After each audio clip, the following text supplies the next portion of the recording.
Muito boa tarde a todos. Vamos então dar início a este Investment Management and Pensions Forum. Agradecia a vossa atenção.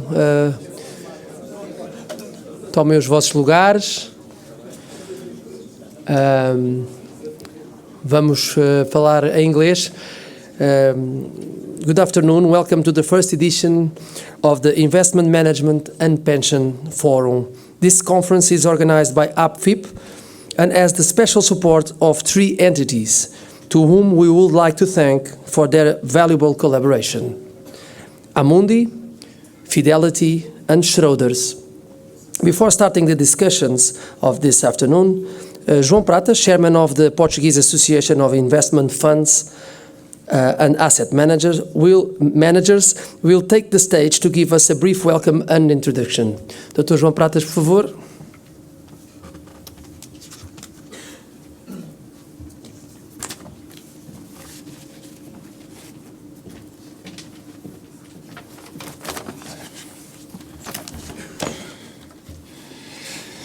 Excelentíssimo Senhor Secretário de Estado das Finanças, excelentíssimos senhores deputados, excelentíssima Senhora Vice-Presidente do Conselho de Administração da CMVM, excelentíssimos senhores membros dos Conselhos de Administração da ASF, da CMVM e do Banco de Portugal, excelentíssimos senhores membros de gabinetes ministeriais e representantes de associações financeiras, caros convidados, caros keynote speakers e moderadores, caras associadas. Good morning, Your Excellencies, ladies and gentlemen, dear members. It is my pleasure to welcome you all to our Investments, Management and Pensions Forum. As most of you know, our association has been organizing throughout its long existence conferences on all kinds of subjects, which are at every specific time of importance for our industry. In this context, this conference pursues this same objective: to present you all with a discussion of topics which are of major concern for all of us who work in the industry.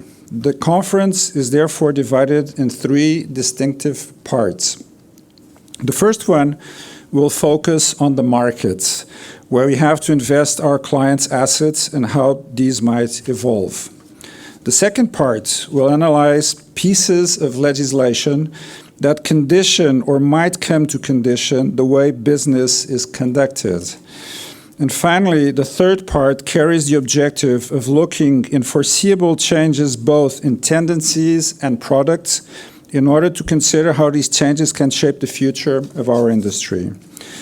To help us in this project, we will have the privilege of counting with the knowledgeable words of the Secretary of State of Finance, the Vice President of CMVM, our supervisor, of our three keynote speakers, and of the members of the panels, to whom I would like to present my warmest gratitude for having taken the time to be here sharing views with all of us. Bringing the whole industry ecosystem together is very important. It is important that we know each other and that we are able to exchange ideas, as this helps to build mutual respect and fundamental knowledge. We need to carry out our activity and to better serve those who trust us. In this context, and notwithstanding other events we might feel the need to organize, our plan from now on is to organize an investment, management, and pensions forum every year. We therefore plan to have two main events every year, one you are already familiar with, where we hope we can bring together everyone who is helping us to develop our activity. Our awards ceremony in the second quarter of the year, and a thematic conference by the end of the year, in which this is the first. The organization of this conference, of course, is for the benefits of our members, so I hope you find it enlightening, as I am sure I will, and that it might be the first investment management and pensions forum of many to come. I wish you all an excellent conference, and thank you very much for attending. Please welcome our Secretário de Estado das Finanças, João Nuno Mendes.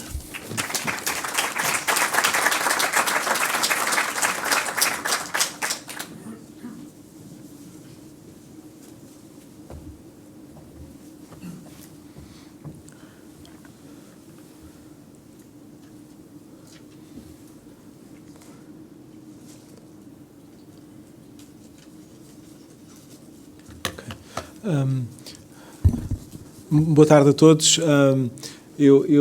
Nós temos a apresentação preparada em português porque no meu gabinete não entendemos que seria para fazer em inglês, portanto agora vou passar para inglês. So I apologize because the presentation is in Portuguese. For sure it's my office mistake, but I'll try to go slower for you to understand, those that are not, of course, Portuguese speakers. So I would like to talk about what's been the developments in Portugal in terms of macroeconomic stability, how this is important for investment. I think that you'll have a number of discussions this afternoon, and I think it's very important to have the context of the Portuguese performance, economic and financial performance, as well as what are the perspectives in the days ahead. So one of the things that made us extremely happy was precisely the last decision by Moody's, which is a very recent one, that took us up 2 notches, and we got an A- with Moody's. So that means that when we look to the main rating agencies, now we have Fitch, Moody's, and DBRS at A level, let's say in simplified terms, and we have Standard and Poor's at a point where we are BBB plus with a positive outlook. So everything indicates that by the end of this quarter, by the end of the first quarter, or let's say or April next year, we could be in a situation where all these 4 rating agencies will put us in the A level. So this is very important because even by having 2 of the North American, 2 of the main rating agents, Fitch, Moody's, and S&P, as we have now, if we have 2, we'll be opening, a number of investment portfolios of new investors, of benchmarks that today are not investing in the Portuguese debt. We are even planning with our debt agency, so IGCP in Portuguese. So they are planning to do a roadshow in the beginning of next year, taking precisely into consideration that we'll have more investors considering to invest in the Portuguese public debt, mainly in Asia, because we are overcoming this threshold, which is at least 2 A- of the 3 agencies, Fitch, Moody's, and S&P. So it's very important to stress that for the first time in history, we got a rating by Moody's which is above Spain. So we never got. So we already had in the past this level of rating many years ago, before the financial crisis, but we never got a rating above Spain. So that's very significant from the point of view of the analysis by the investors and from the point of view of the reading of the macroeconomic performance. So we do not look only to the big agencies. So we have been working with all the others, so KBRI, KPBRA, so Credit Reform, and Scope. We were already working with Scope before there was the announcement by ECB that ECB would be accepting, Scope ratings for the purpose of the evaluation of the credit under the euro system. Of course, there's a calendar, there's a schedule to be with a number of tasks still to be performed. But just to stress that you work with investors, that our philosophy is to work with all the rating agencies and to share with them the more accurate and updated information that we have at any moment. So this really compensates, okay, because when we look to differentials in terms of the interest rates for Germany, Belgium, Spain, and Italy, and looking to the maturities of 5 and 10 years, you can see that we are 36 basis points below Spain and more than 100 basis points below Italy when we look to the maturity of 10 years. So this is quite remarkable. So we used to translate this in money for everyone to get a sense of that. So if we have if we can manage our economic performance in a way that in a sustainable way we have less 10 basis points in the interest rate on our stock, that means that we have less 300 million euros of interest cost per year. So if we are talking about this difference for Spain, we are talking about something in between 900 million and 1.2 billion per year. If we are talking about the difference that we have with Spain of 100 basis points, that would mean something like 3 billion per year. We are very close to Belgium, so we have only 7 basis points of difference when we look to the 5 and 10 years maturity. So when we look, this is information that we always share with the rating agents, which is a comparison of our performance in the yield market for 10 years vis-a-vis the ratings that we got from each of the agencies. So what's very important to note is that today we have the 9th lowest interest rate when we are looking to the 20 Eurozone countries. We are 9th, which is a performance that eventually, if we were not looking to the figures and looking only to the ranking of Portugal in the debt to GDP, we would not imagine that would be with this performance. But of course, the trend is there. The trend of debt, the performance in terms of deficit is very clear. And since we are coming from a surplus for the investors, it's very clear that will be very soon to be a country with a level of debt below, I would say, the Eurozone level, which is 90%. But if we name each country, that it's in this club, I would say, of the 10 best, we can see that this is not, the region where we are usually classified. So number 1 is Germany, then we have Netherlands, Ireland, Luxembourg is 4th, Finland 5th, France 6th, Austria 7th, Belgium 8th, and Portugal 9th. And if we can look to the difference between, the interest rate of Portugal and what is the price of the issuances of the EU, you see that the difference is not very significant. We have only something like 9 basis points of difference. So the EU is 2.79%, and we are I think this morning with 2.88%. So this means that this trajectory really compensates. That's the reading that the markets are doing, and we are being positioned in their mindset in a completely different way. So just to tell you that the feedback that we got from the investors in the public debt and mainly the primary dealers is very positive. They say that we have a remarkable storyline and clearly differentiated, and they give a lot of credit to this chart, where you can see that in 2020 we had a public debt to GDP of 135%, and in 2024 will be clearly below 100%. We have a projection of 103% for 2023, but will be clearly below this figure. You can see that under this trajectory we came from. We were not close in 2020 from these 3 other countries. I'm talking about France, Spain, and Belgium. And you can see clearly that the red curve made the difference, and and we can anticipate that this gap between Portugal and these countries are going to increase in the coming years. Just looking to the differential in terms of deficit of around 3 to 4 percentage points that we have at the moment. So coming to this point, the landscape in terms of the ranking of debt is substantially different.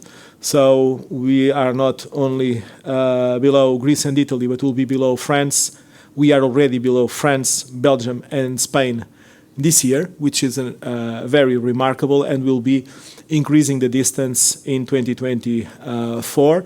You can see that we have there a gap vis-à-vis the country which is next on the list, which is Austria, which is a quite different stock level of debt, 77%. But you know, we are not. There's a limit which is within our reach until 2027, 2028. Of course, that depends on the evolution of the economic activity, which is the threshold of the Eurozone, which is 90%. Why this figure is so important? Because in the current discussion that we have about the economic governance review, which is establishing, you know, the rules for deficit and debt in the future, there are three groups of countries in terms of level of debt. One group is the one that it's below 60%. Of course, it's the group that you know, complies with the 60% rule. Then we have, you know, another group which is the one that have I would say intermediate levels of debt, which is between 60 and 90%. And you can see that in this 90% there's no association, but I would say that it's the Eurozone level of debt. And then you have the group with more indebtedness. So that's the group with debt above 90%. So even having made our effort, as we did, we are still in the group of the most indebted, but we have this opportunity to get there, I would say, in a period which we feel very reasonable. There's a document that it's presented every year, which is the stability program. You know, a number of discussions is held about the program, but the focus is more on the deficit, on the debt of, you know, of the year we are discussing. But people tend to not look a lot to what's the trend, what's the projection, which in our view, in the finance ministry, we think it's essential. So if you take a look to the stability program that we presented last year, we were getting to 92% in 2027. If you see the difference that we are, you know, executing, which is, so the stability program is the green line. So if we do the comparison with the execution, which is the blue line, you can see that it's we can reach in 2027, 2028, you know, a debt below the level, the current level of the Eurozone, and with that performance, we could be in the intermediate group of Eurozone of EU countries in terms of debt.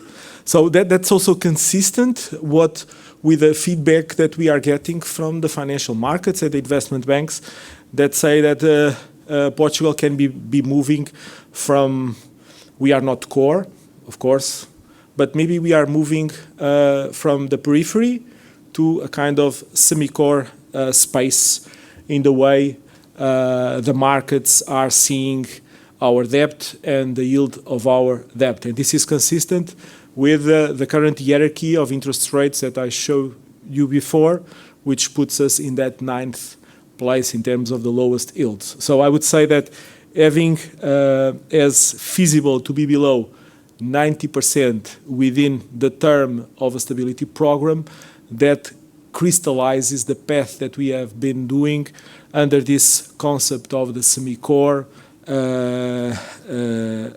group of countries.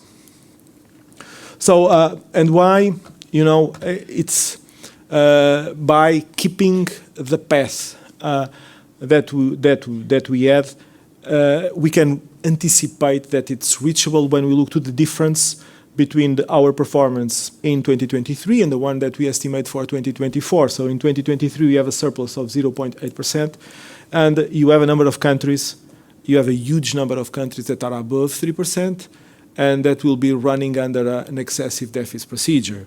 So when I was referring that the differential in terms of deficit, which is between 3, 4.5% to that group of countries with more than 3%, that is the guarantee that we have within our reach to be below 90%. So if we are going to see 2024, we can see more or less the same picture. We presented a budget that was approved with a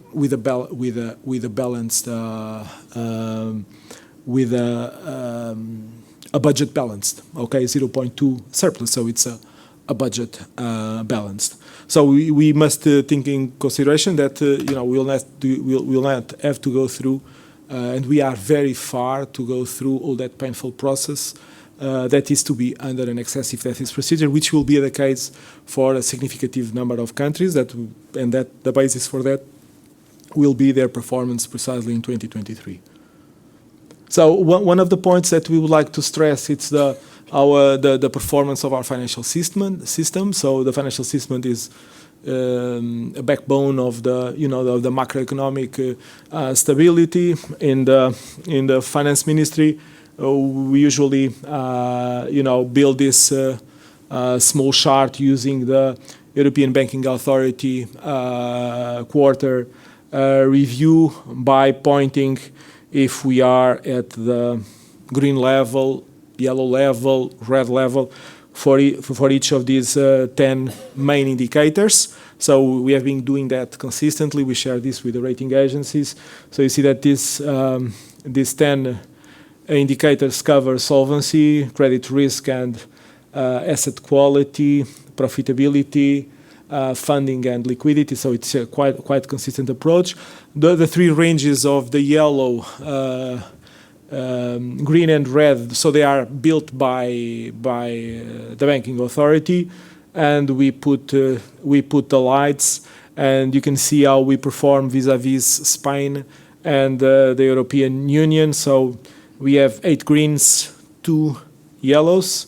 You see Spain, for example, has 4 greens, 6 yellows, and the EU as a whole has 6 greens and 4 yellows. So there are some circumstances where, the performance of each of the 3 that are represented is in the limit of the range. When that happens, we put it in the most favorable color. Okay, but our common equity tier 1 ratio in Portugal, it's already above the level of the EU, so it's 16.2% vis-a-vis 16%. So this is because we are gonna be talking this afternoon about investment possibilities. So what we can see is that there is an increase of the wealth of the families in Portugal. There are positive developments, of course, in the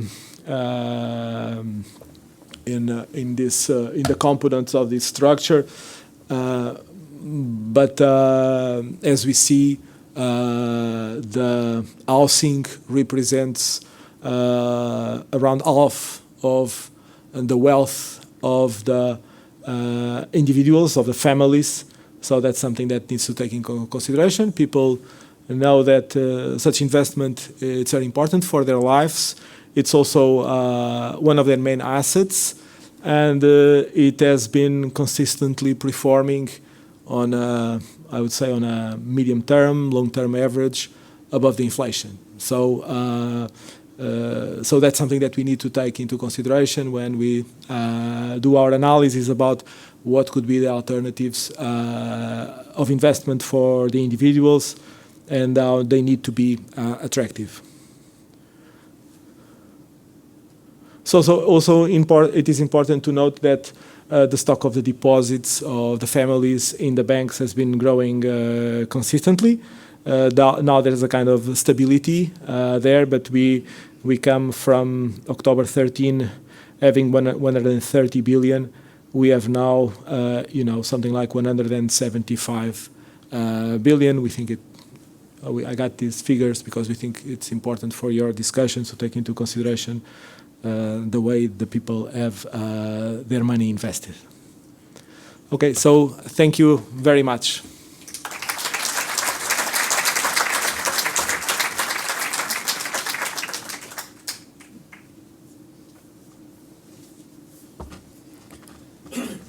Thank you very much, Mr. João Nuno Mendes, Secretary of State, for your words and presence at the opening of this first edition of Investment Management and Pensions Forum.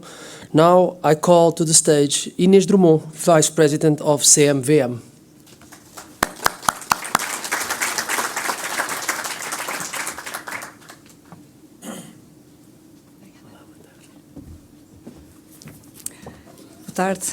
Good afternoon.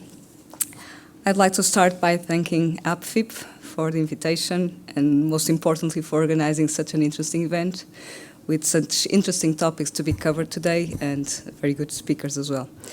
The topics will be addressed are quite diverse, but I think they have a subject in common. They all focus on perspectives, on new trends regarding the regulatory framework, on new products, new opportunities and new risks. Taking this into account and the priorities CMVM is defining for 2024, I would like to share with you today some thoughts about corporate governance and the main principles that should underlie, in our perspective, this dynamic context that I think will be addressed today. I recognize that corporate governance may not be the most appealing topic, and sometimes it's fairly or unfairly related or associated to some kind of regulatory fatigue. However, I truly believe that as a sound compliance culture and a robust corporate governance framework are key ingredients for the building up of a resilient financial sector now and especially in the years to come. In fact, an increasingly sophisticated, digitalized, and interlinked market is also a market that is more sensitive to compliance and governance issues. With the level of scrutiny that we have nowadays, I believe that it will no longer be possible for entities, no matter their size, and no matter how dynamic and commercially aggressive they may be, to attract clients, investors, business partners in a sustained way if they do not have a robust compliance and governance and corporate governance culture. Financial entities' internal incentives, culture, and practices, which are shaped by each financial entity history, governance framework, and financial position, may play an important role in explaining and thus also in mitigating or amplifying the exposure of those entities to the risks.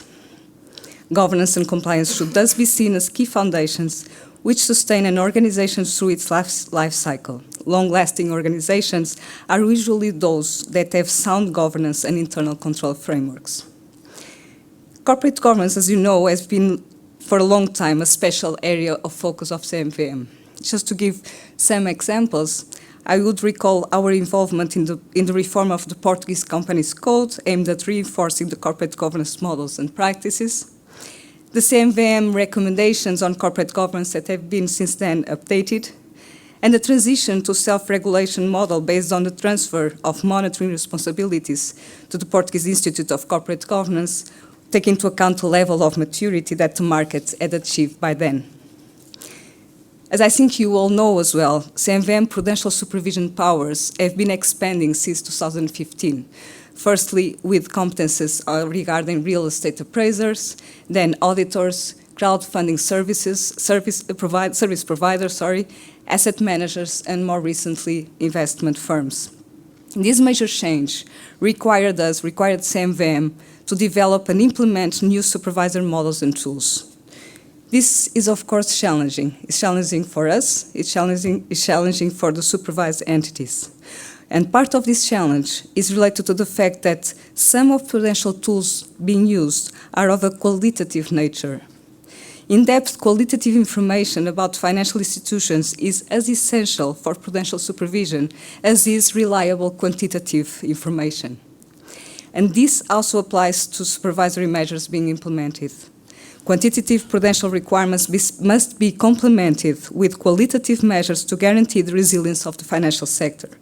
And corporate governance is a good example of a key area in which the qualitative type, both of assessment and requirements, is of essence. Despite the work already done, there are still some challenges ahead of us.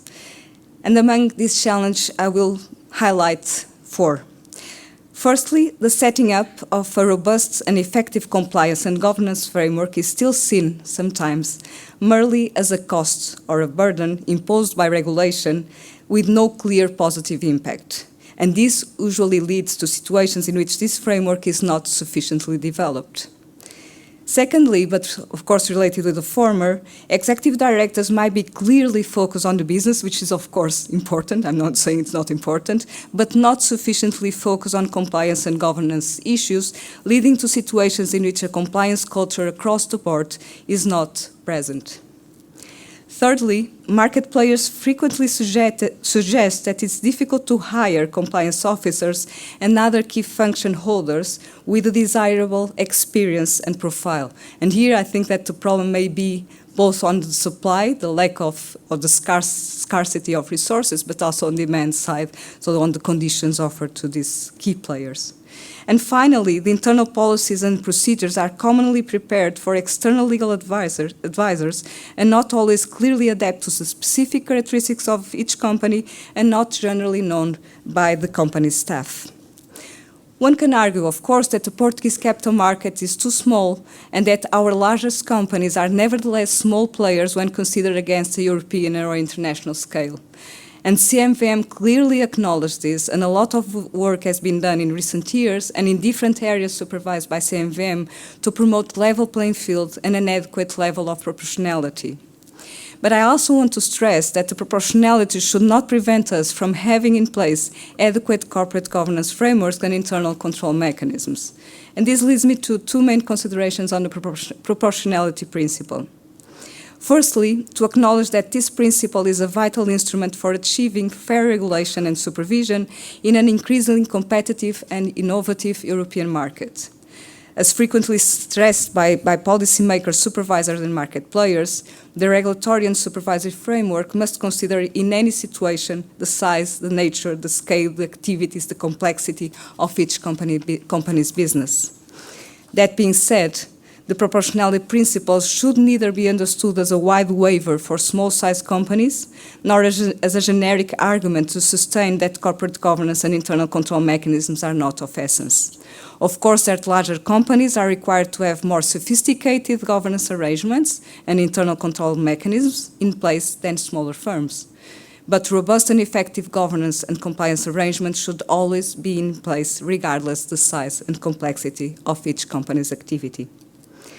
Secondly, and without disregarding the fact that smaller size is usually associated with smaller systemic risks, it is also important to guarantee that the risk of non-compliance does not increase in an inverse proportion of the entity's size. It should be noted that smaller companies deal in many cases with non-professional investors, and in addition, the interlinkages that exist between different market players are significantly, and consequently, the materialization of risk in a smaller firm may nevertheless have amplification effects in the whole market. Additionally, promoting effective and robust, although proportionate, governance structures and internal control mechanisms also in smaller firms allows for an ex post supervision more focused where the risk is. I acknowledge that in this context the importance of the guidance that the supervisor may provide in this area. Consequently, in the last part of my intervention, I will focus on what we consider as some of the main pillars of the governance and the compliance system.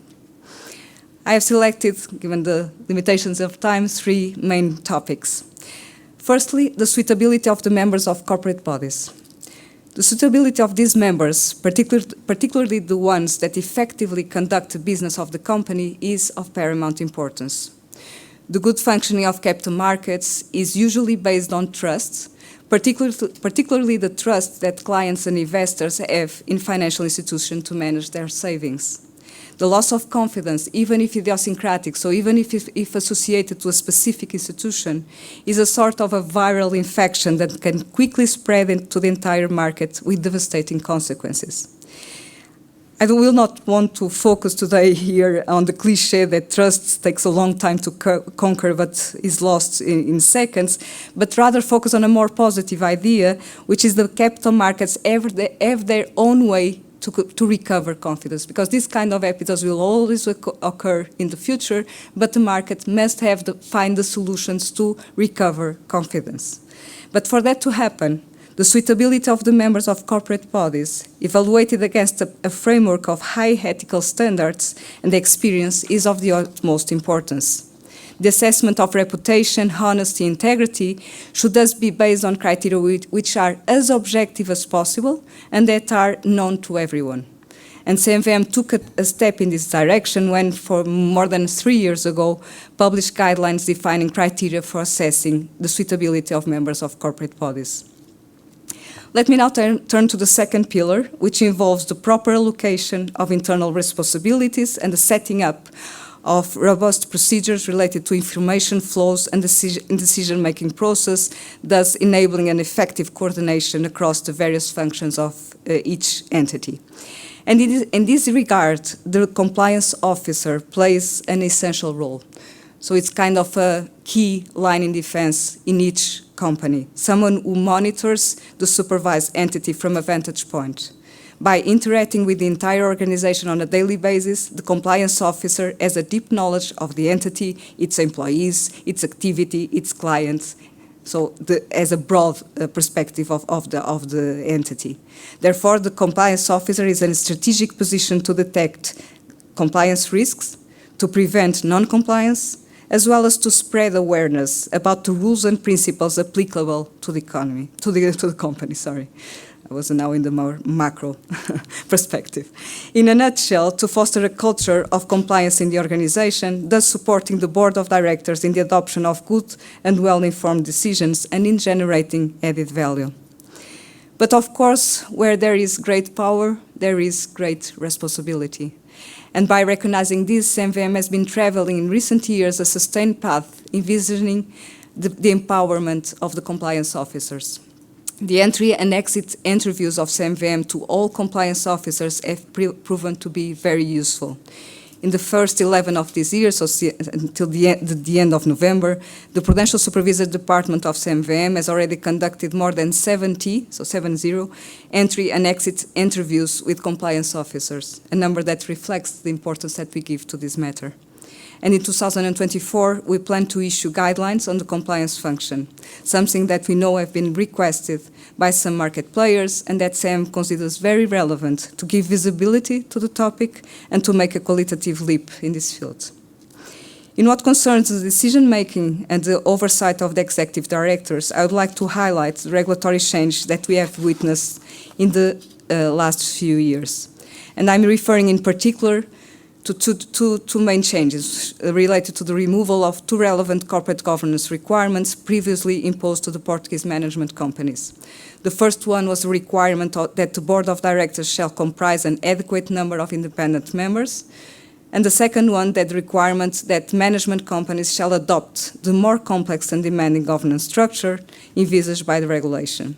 As you know, these two requirements were abolished in the context of the recalibration and gold plating removal conducted by CMVM since 2018, aimed at bringing more competitiveness and more flexibility to the Portuguese market.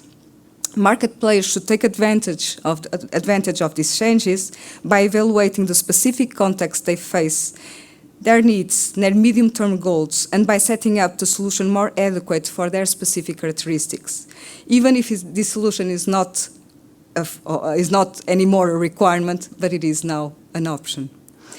However, no matter the solution adopted, effective internal mechanisms to oversee the activity of executive directors must be always in place.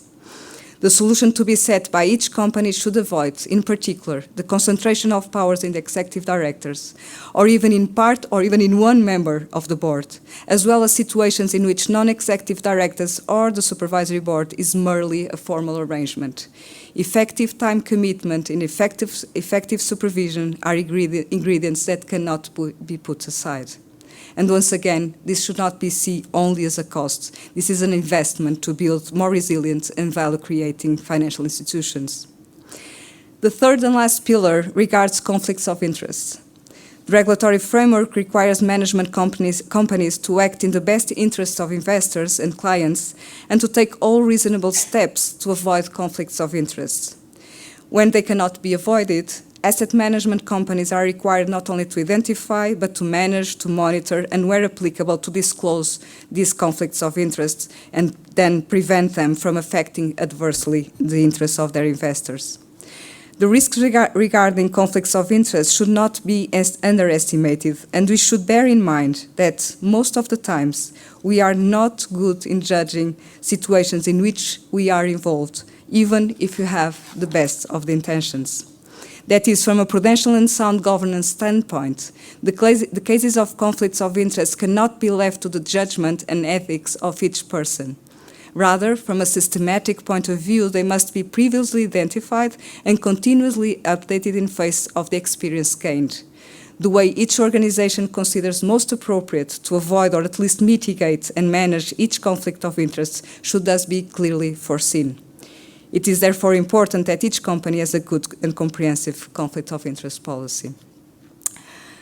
I acknowledge that the issues that I have addressed today are challenging and that they are not always easy to tackle, and they will continue to deserve close attention by CMVM in the coming years. As stated in the Portuguese Securities Code, CMVM supervisory activities should respect as much as possible the organization autonomy of the entities subject to its supervision. Without giving up its public authority powers, CMVM has a strong commitment to be close to the market and to its stakeholders. I think, or I hope, that APFIP may confirm that, and we will continue doing our work in challenging, but also in supporting our supervised entities so that each organization can improve and become more robust.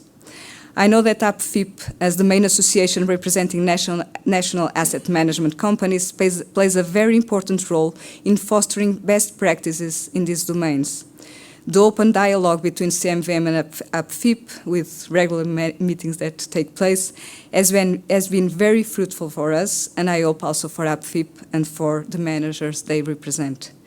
As the poet said, success begins with the fellow's will. It's all the state of mind, in the state of mind.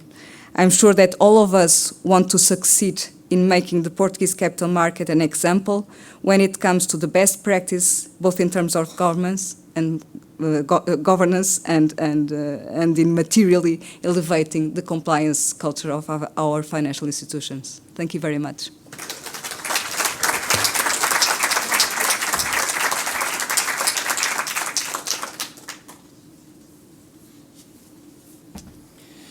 Thank you very much, Inês Drummond, Vice President of CMVM.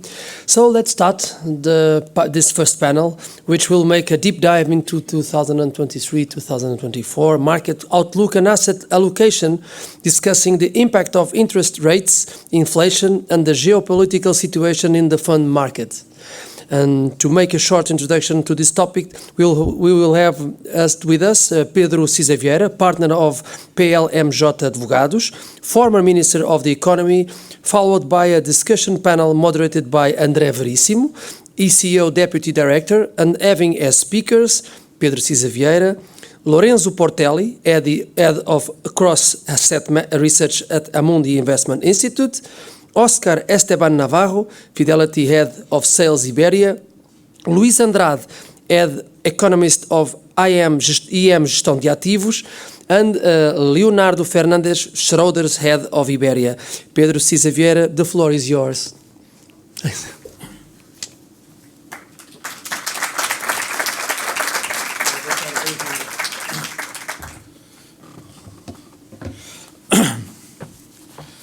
Well, good afternoon to you all, and thank you very much, APFIP, for the invitation to join you today. And I have been asked to comment on how political and other forces will shape the financial markets in the next few years. And this is a novel question. Typically, in the last few years, we wouldn't think that political forces had anything to do with markets.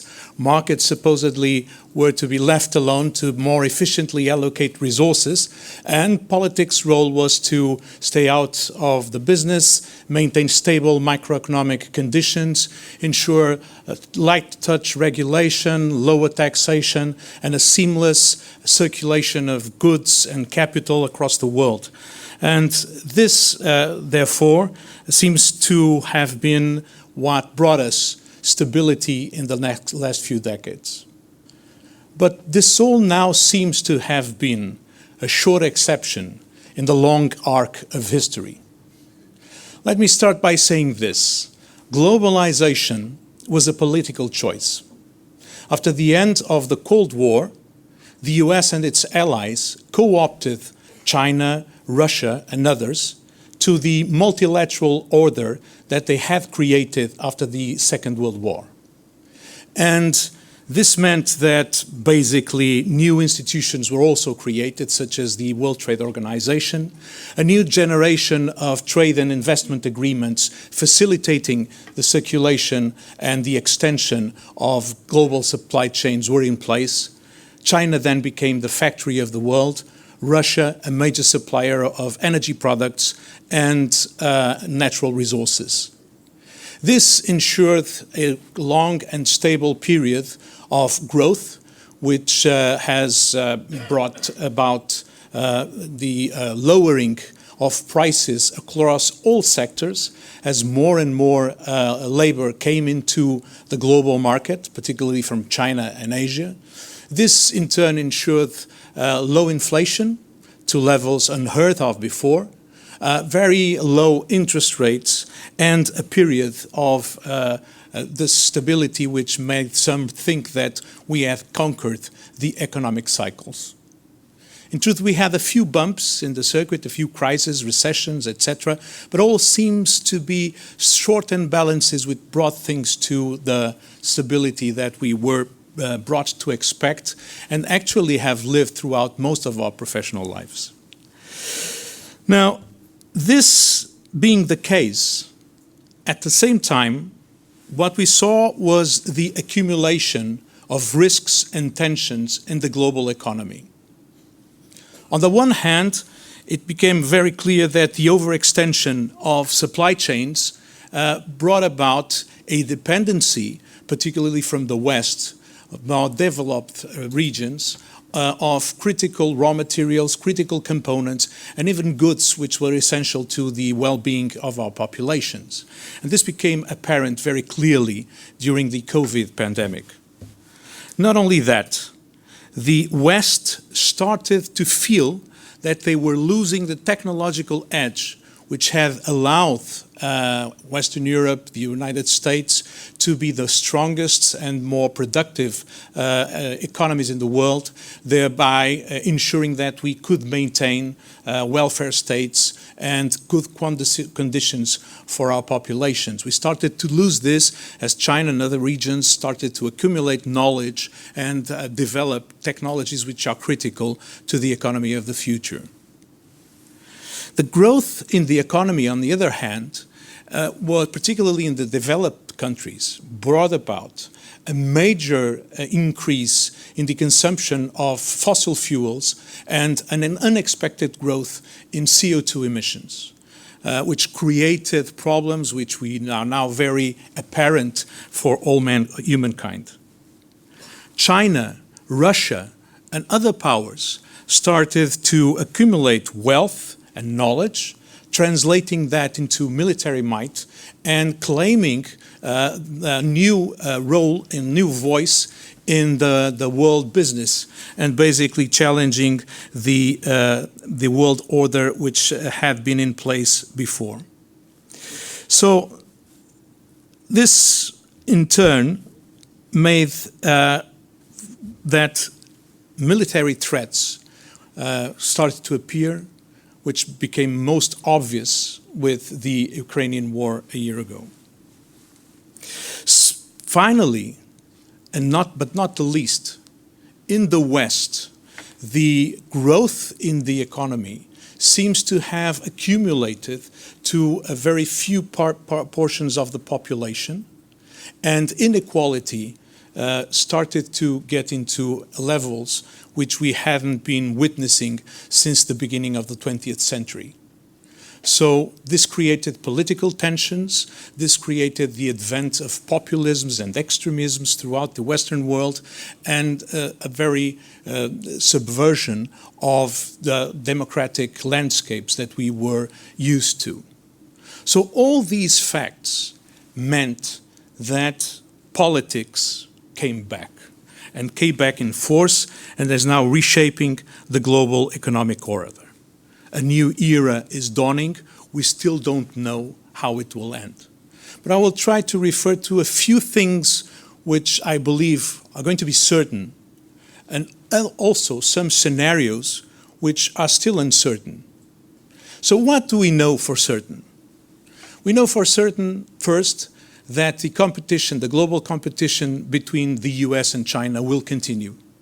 Whichever may be the occupant in the White House, whether a Republican or a Democrat, we know that the global competition is there and will shape the world economic order for the years to come.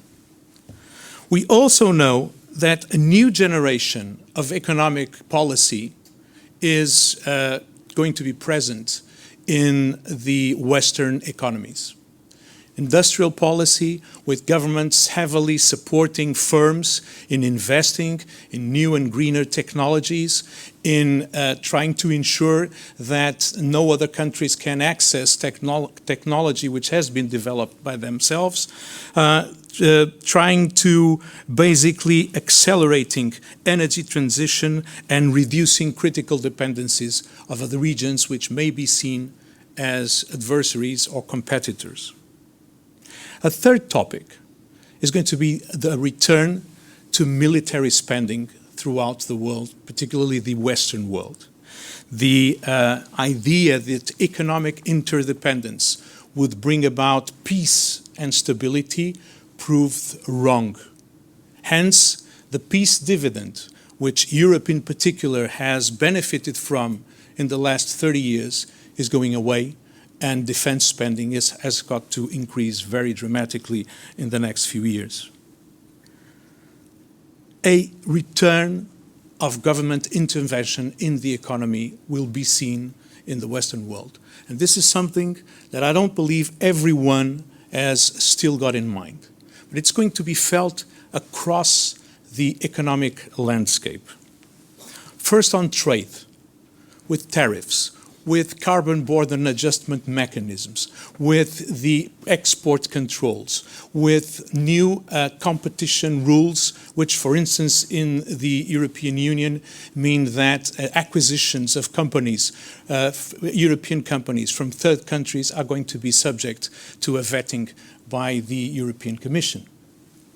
We are going to see governments taking very fierce regulation and legislation in respect of fighting or mitigating climate change, defining which technologies to use, which to prohibit, how to deploy finance across the whole sectors, and how to supervise finance.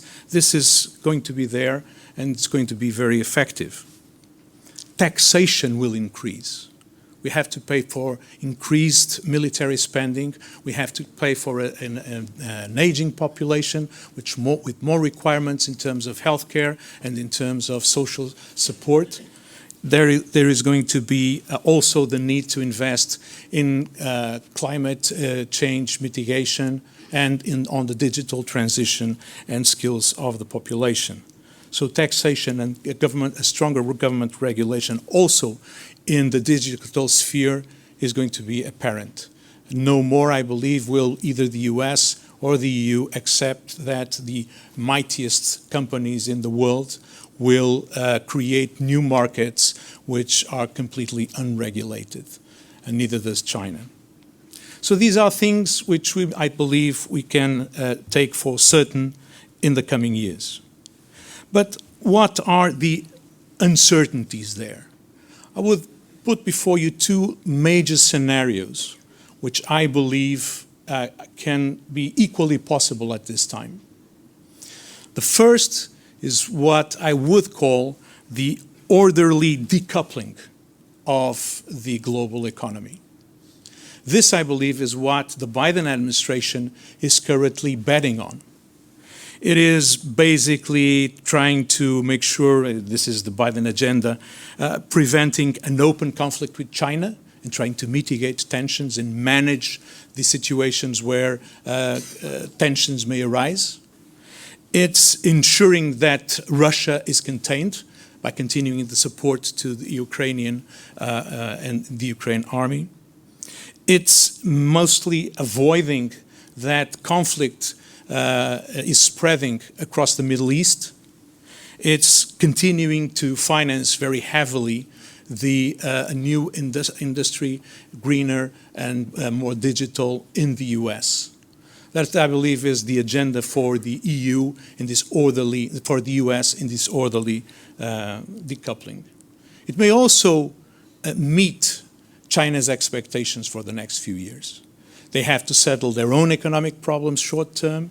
They probably need to bide their time in order to increase their military might, see how they can navigate the defense alliances which the US are building in Asia. They may want to avoid open conflict with trading and investment partners which are so significant for them. It's also convenient for the European Union. It's probably the most convenient scenario for the European Union. It will allow the European Union to navigate between the proximity to the US and the need to maintain good relations with China. Both are vital trading and investment partners for the European Union.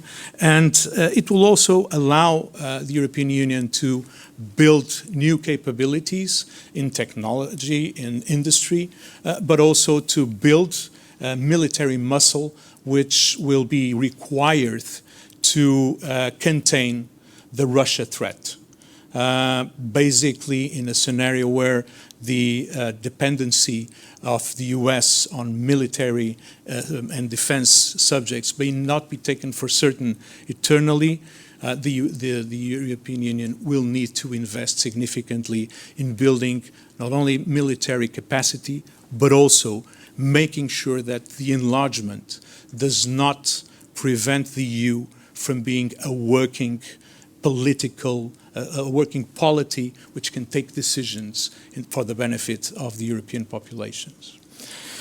And this will in turn mean that the recomposition of global supply chains will be managed in an orderly fashion, which will not prevent global trade to continue to erupt, but will probably mean reshoring, nearshoring, friendshoring, redundancies being built, autonomous capacities being built in a manner which does not completely destroy global trade, which has been so important for the last few years and will be required in terms of the challenges that we face as a species in the next few years.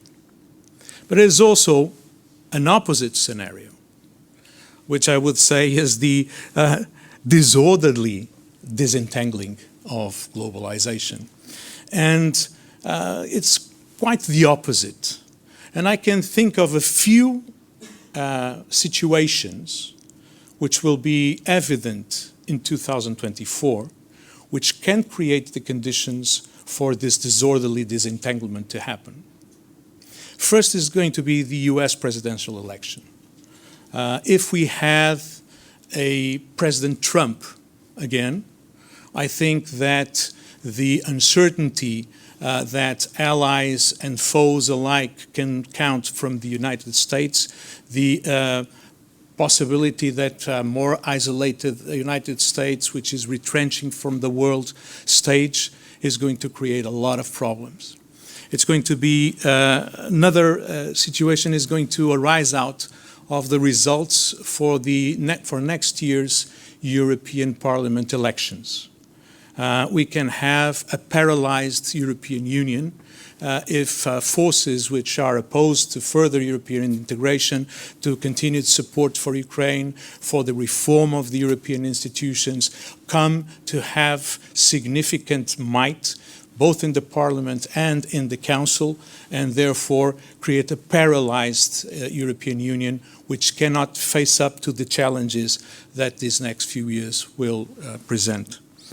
And there are already signs there. If you look at what's happening in Germany, for instance, with the discussions around their golden rule in the constitution and how to meet that with the need to invest in all the challenges that we have, we see a smart example of which issues may be facing the EU as a whole. So this may create, therefore, global instability and insecurity, which will mean that we will probably see an arms race, nuclear proliferation, new powers arming themselves to face the instability that will be created around its borders. We will probably disinvest in mitigating or fighting climate change, which will create the natural disasters, which will force migrations, which the West will not be able to cope because it's paralyzed, it's dysfunctional. So there are two very significant scenarios. So you see that the stable global order that we have is no longer there. There are two possible scenarios. They're very much, the politics is going to be back, and there are very different scenarios that can emerge depending on the quality of leadership that we will see and the outcomes of certain elections in the next few years. Now, I'm very conscious of time, but I was also asked to talk a little bit about inflation and interest rates. I'm sure that there are others in the panel which will be able to do this, but let me just say this. Inflation was probably the result of an extremely loose monetary policy for too long.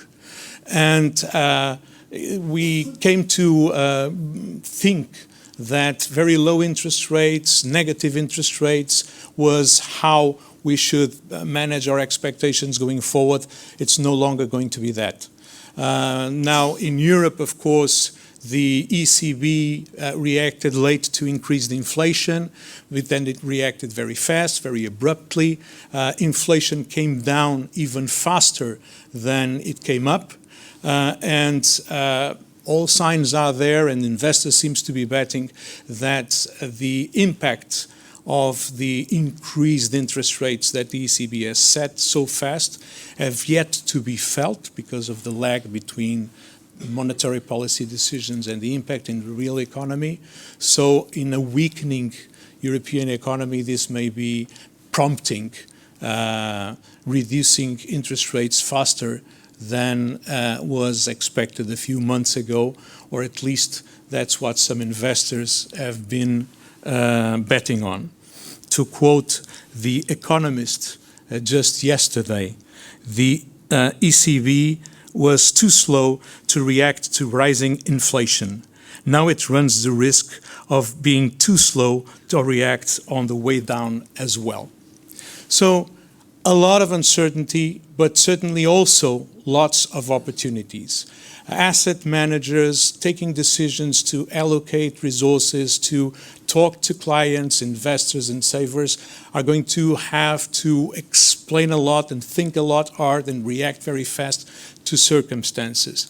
But I think that we should all bear in mind this is how our species have lived for long since the dawn of capitalism. And so we will probably survive too. Thank you very much.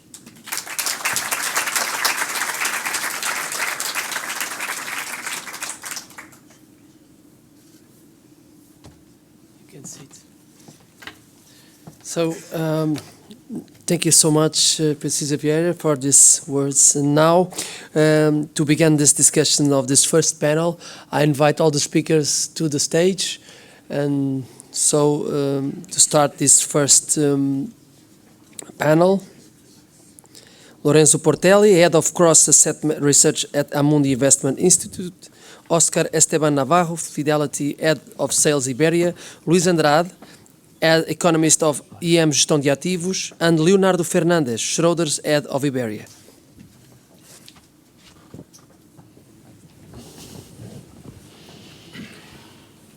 So, hi everyone, good afternoon.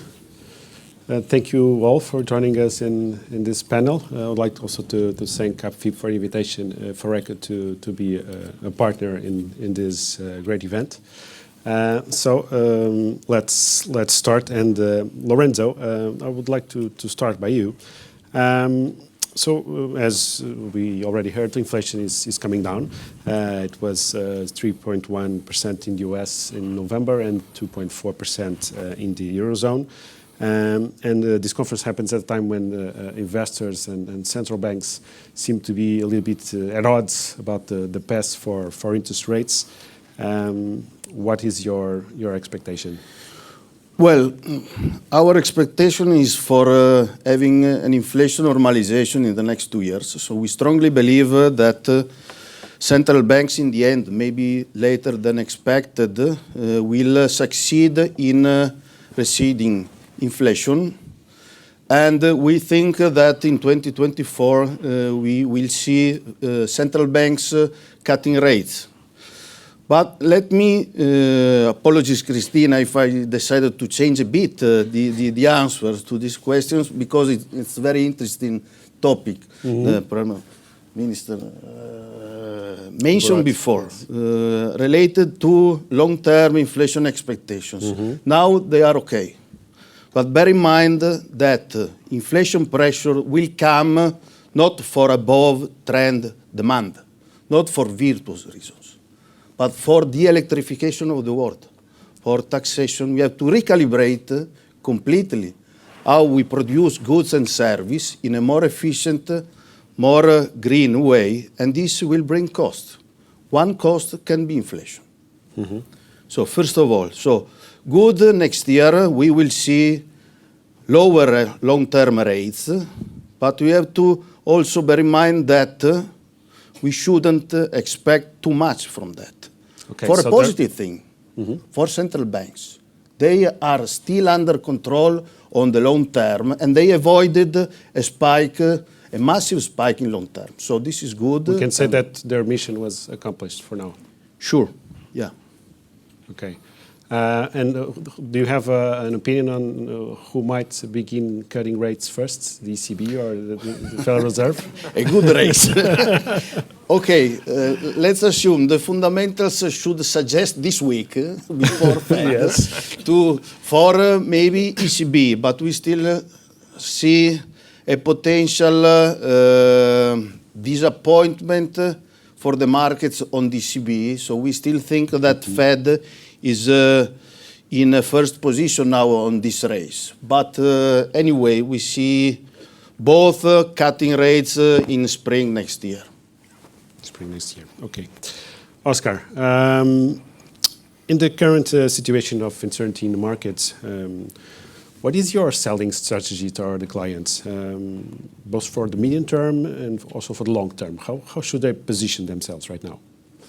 Well, actually, I mean, thank you very much for the invitation. And from the Fidelity point of view, we are seeing a cyclical recession that has been avoided for the moment, but will come, obviously, for the interest rate hikes that we have experienced in the US, but also in the European side. And for that, for sure, needs to have some implications in terms of assets. We haven't seen it yet. We have had an excellent year on the equity side. Yes. And finally on the fixed income side, in the last 5 weeks, we have also been experiencing very good performance. What we experience from now onwards is that obviously on that cyclical recession that we are foreseeing for 2024, obviously the fixed income side is the one that has to be much more on the portfolios of the clients, because of the good interest rates that now we are experiencing. The famous 60-40 comes back again from our side to the portfolios of the clients, being selective, obviously, because we are facing a recession, and that's how we are approaching, looking for fixed income, quality, treasuries, obviously, and also a good quality in terms of the companies that we are looking for to invest. We are thinking more on the companies that constantly have given dividends. They are aristocrats of dividends, good quality companies with balance sheets, very on healthy situations for that to invest. And that is what we are approaching to the customers for the moment. Looking at that, thinking that on the 2024, we are going to experience some quarters of cyclical recession. Okay. Luis, I don't know if you're also expecting this cyclical recession. What is your outlook for the markets? For the economy? For the US or globally? Well, where do you want to start? Okay. Yeah, so thank you very much for having me. I would say our starting point is quite different from where we were last year. There seems to be very little consensus on the expectations to next year. So you seem some more optimistic than others, but I would say the balance is around a soft landing or even a no landing.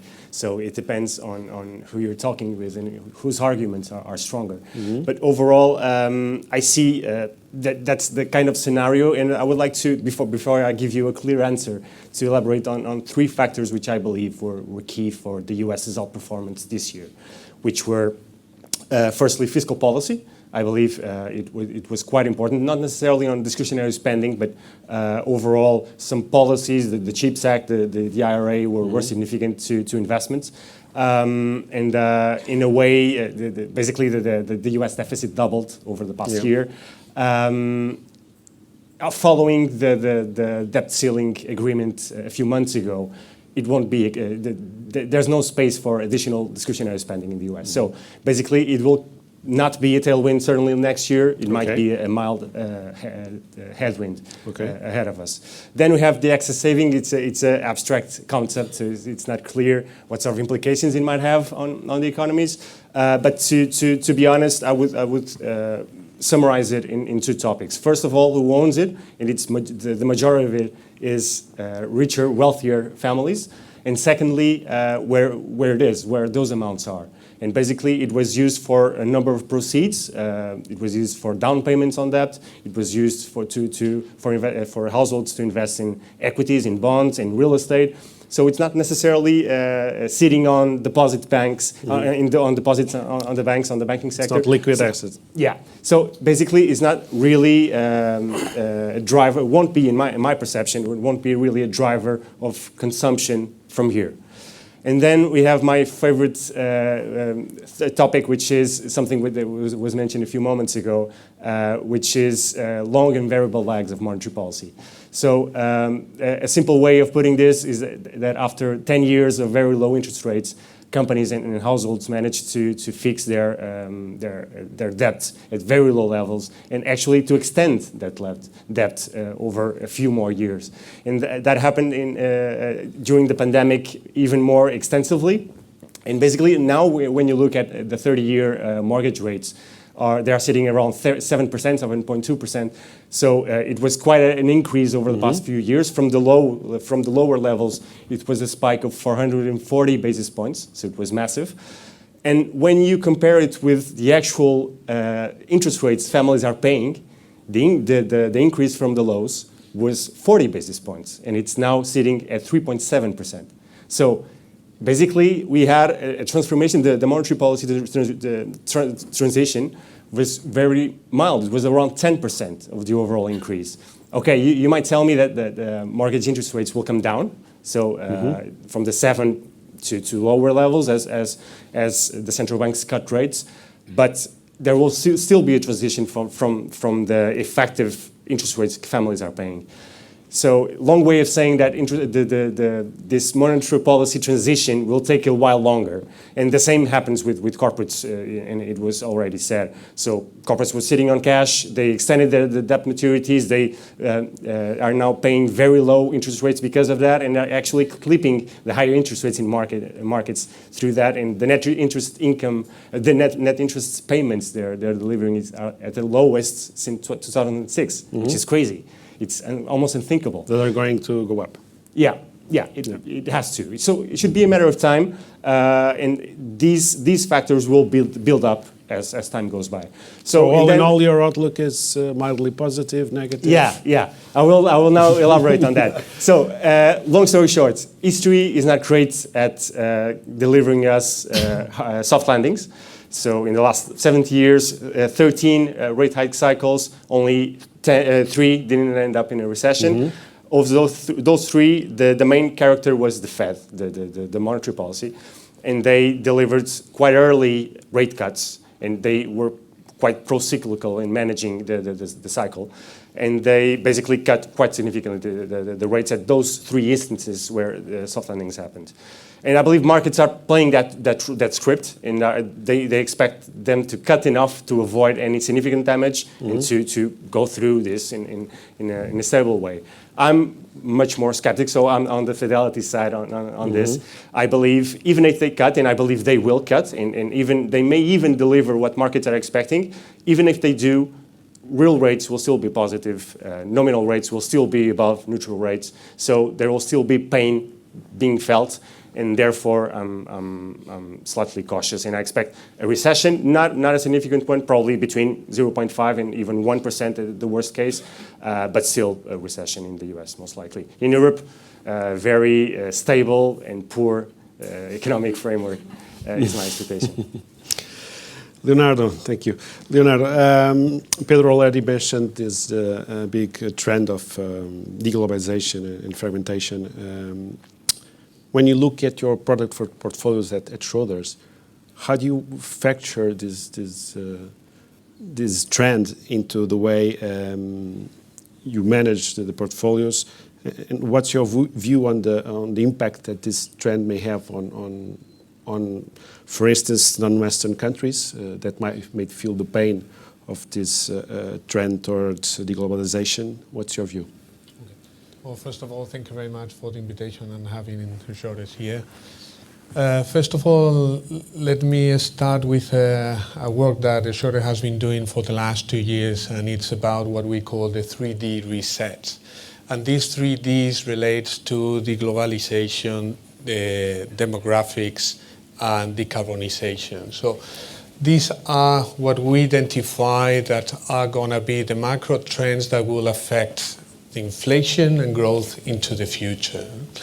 And Pedro has been talking about the globalization, how the process started 25 years ago, when all the companies where they were trying is to lower the cost of manufacturing goods. And the only way to do that is to go to places where salaries were low, where what they want to produce doesn't need a lot of specialization, and also where you have security. What we have seen during the last 5 years, it's an increase in terms of tensions between the US and China especially, but this was not due to only who has the best technology or who can achieve more market share.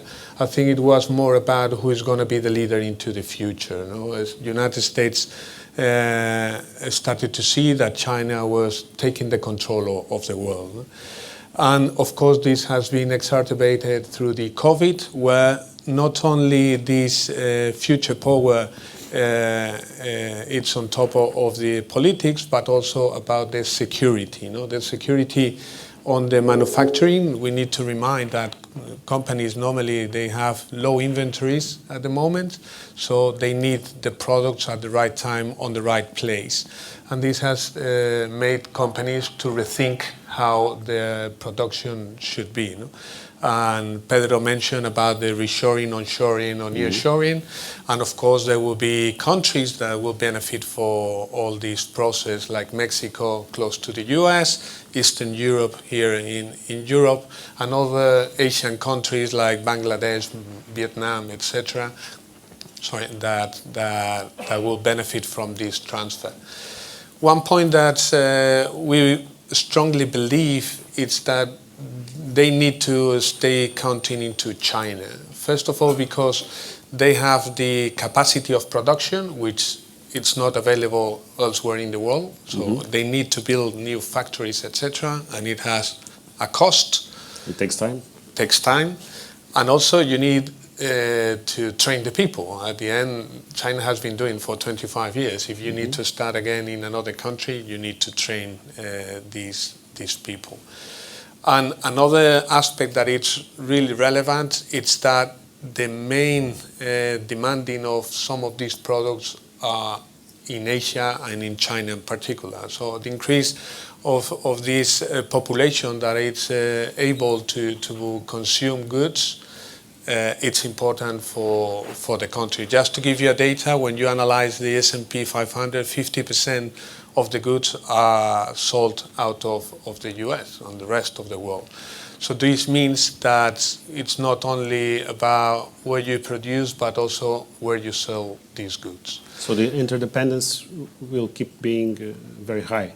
Absolutely, we think so, absolutely. But coming back to your question about valuations and if we think it will have an impact or not, I think what has surprised the traders during the last 12 months, it has been the resilience of corporate earnings. At least in our case, we were factoring a much painful year for corporates, and this has not happened. And the reason why is that the companies have been able to pass this increasing cost into the final consumers. And as long as this trend will continue, we think valuations could stay at the current levels and shouldn't be that affected. Pedro, let's go first for the orderly decoupling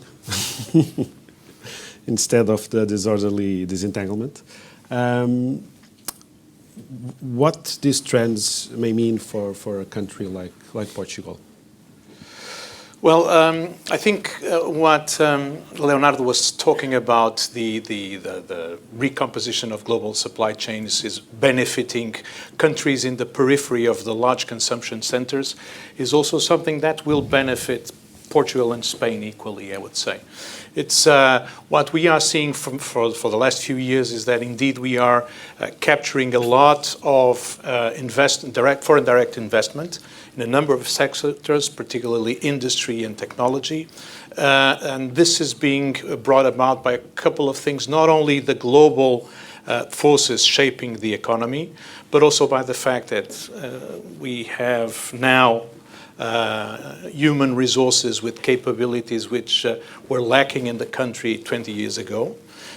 We have very low energy prices. Portugal and Spain are only second to the Nordics in terms of low electricity prices, which has been a factor also in bringing about industry, large intensive consuming activities. So they can be a winner of the decarbonization.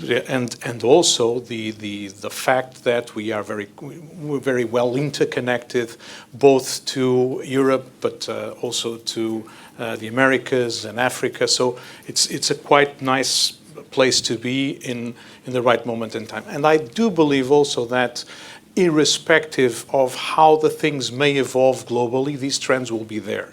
We have seen, for instance, that in 2022, not only did we get more foreign direct investment, a sixth destination in Europe, just below the largest countries, but also, for instance, a large number of industrial orders from countries which usually would buy not only from Asia but also from Eastern Europe, which is now facing instability in its borders and higher energy prices. So I think we may be in a situation in the next few years where Portugal and Spain may actually benefit from good opportunities.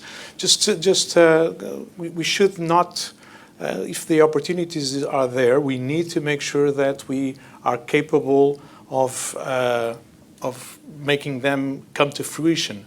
And that, I think, will require that we continue to focus on maintaining these two countries as appealing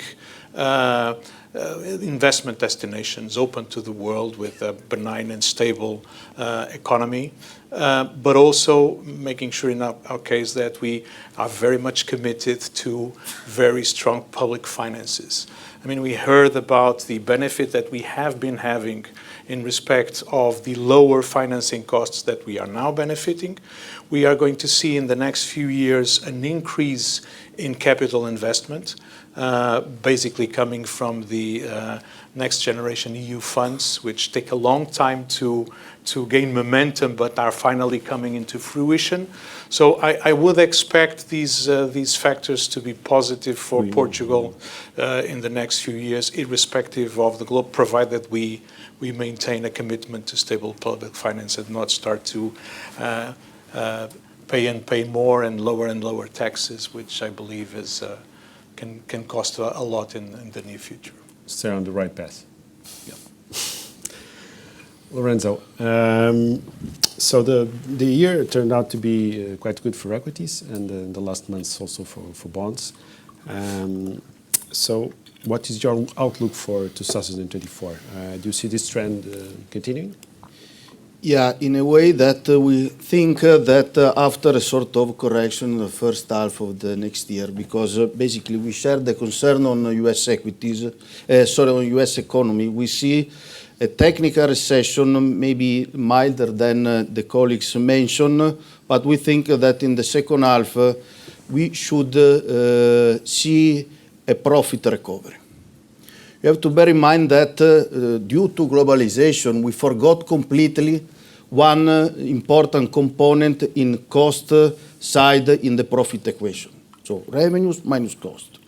We had low cost of capital, we had low cost of labor, and we forgot completely cost of raw materials. After the COVID, the supply chain suddenly forced us to realize that this is an important component and will be a big issue for European companies. That's why we think that the first half fixed income is okay, is the king, is the favorite asset class due to duration component, and then moving progressively to equities, more cyclical, more tilted with value, and even spicier corporate part. So it will be, again, a year that timing will be crucial, and you have to be very adaptive to the different situations, because the overall environment is complex, and we have structural problems. The electricity market in Euro is a big problem, at least for Germany and to some extent Italy. So, and particularly to commodities, you're expecting prices to go lower? First half, yes, for demand reason. Okay. But we see structural issues coming from commodities in the next decade. Going up. On some specific component segments, the markets, it's quite obvious, because we need this kind of commodities to have a sort of hope in the green transition. And very supportive central banks. Because what you said before, 85% of the investment for the green transition will be from the private sector. And we need a sort of anchor in the long-term rates, otherwise it's completely not achievable. That's why the long run, don't underestimate the potential impact on the long-term part from central banks. This is a positive. Yes. Between many negative, this is a positive. Yes, yes. Okay, Oscar, you also mentioned some outlook for 2024 and 25, but do you feel that riskier investment funds will be benefited in the years ahead? In the years ahead, of course, long-term view. Of course. In the years ahead. It is true that if we expect a cyclical recession in the next few quarters, obviously this will impact on the performance of the equity markets, and it's a reality. Obviously, valuations in some of the companies have rocketed, and these valuations, when you see a cyclical recession, has to be corrected, and that's a fact, that's a reality. That is why we focus on quality. We focus on those companies that, given the quality, also on valuations, are cheap, and there are many. not all of them have rocketed in terms of valuation, and that is how we are positioning. Obviously, Any preferred sectors? For instance, in the near future, yes, maybe you may see technology. Technology has been the best performing sector It will continue to be? But not just the seven magnificent, right? The rest Okay. have not. Okay. So that is why, on our view, technology, looking at good valuations, looking at companies that have not done so well, we think there is an opportunity, obviously, because technology is everywhere, and we cannot live without technology. So there are different aspects within the technology sector that we still like a lot and are cheap and can be bought still. But looking ahead, we see now, for this coming year, we see the healthcare sector a place also as a sector of being defensive always, a very good component. It has not performed well in this year, so we see a good place there. Also the utilities, a good place on a cyclical recession, but on a long-term basis, where we see is consumption side. And consumption side in Asia. For us, riskier assets in Asia are the places to be for the coming years.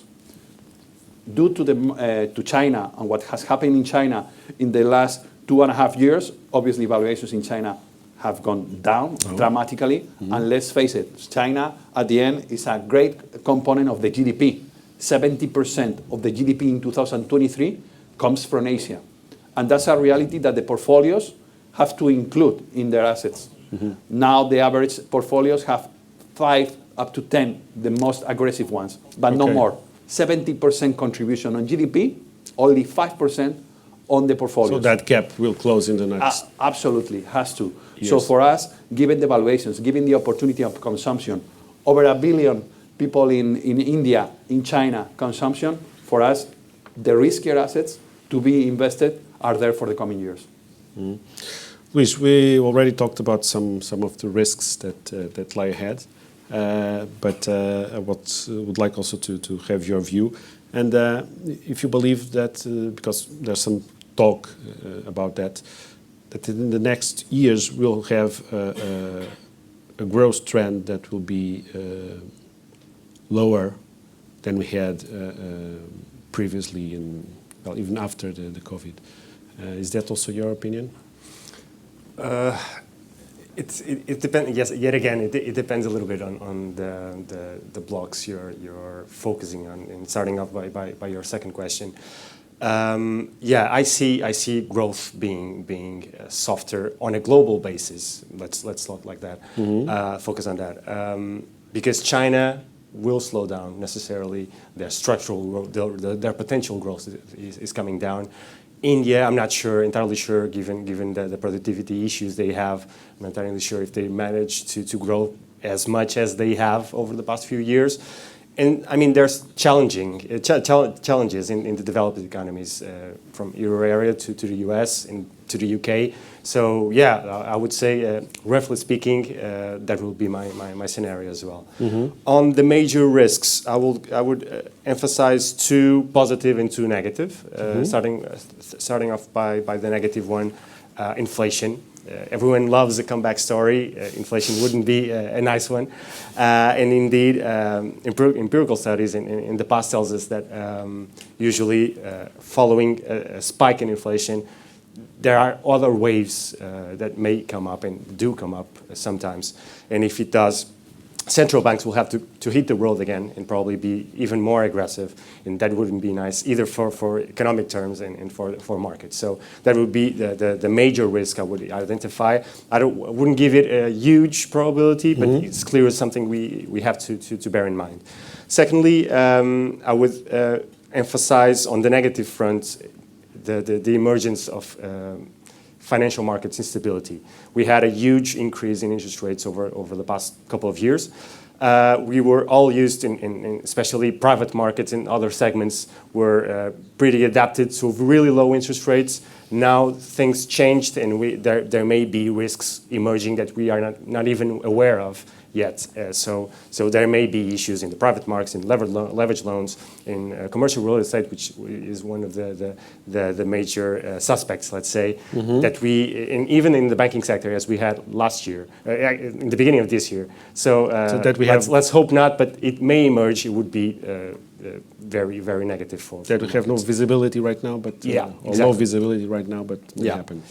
On the positive front, I would emphasize inflation as well. So the thing is, we've seen very favorable metrics and favorable evolution in inflation metrics. As you look into the details, it looks pretty good, both especially in the euro area. In the US as well, you have favorable trends. It has been mostly about goods, so the goods inflation did come down, normalized basically against pre-COVID metrics.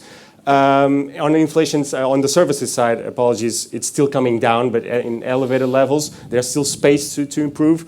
But hopefully, if things remain like this, and if, in fact, economic growth stabilizes and slows down next year, certainly it will help on the inflation front. So that might be a pleasant surprise and may give even space for central banks to cut even more in a very favorable inflation scenario. So that would be my first one. Secondly, on the positive front, I would emphasize the positive side of geopolitics. So let's hope that the Taiwan elections turn out okay.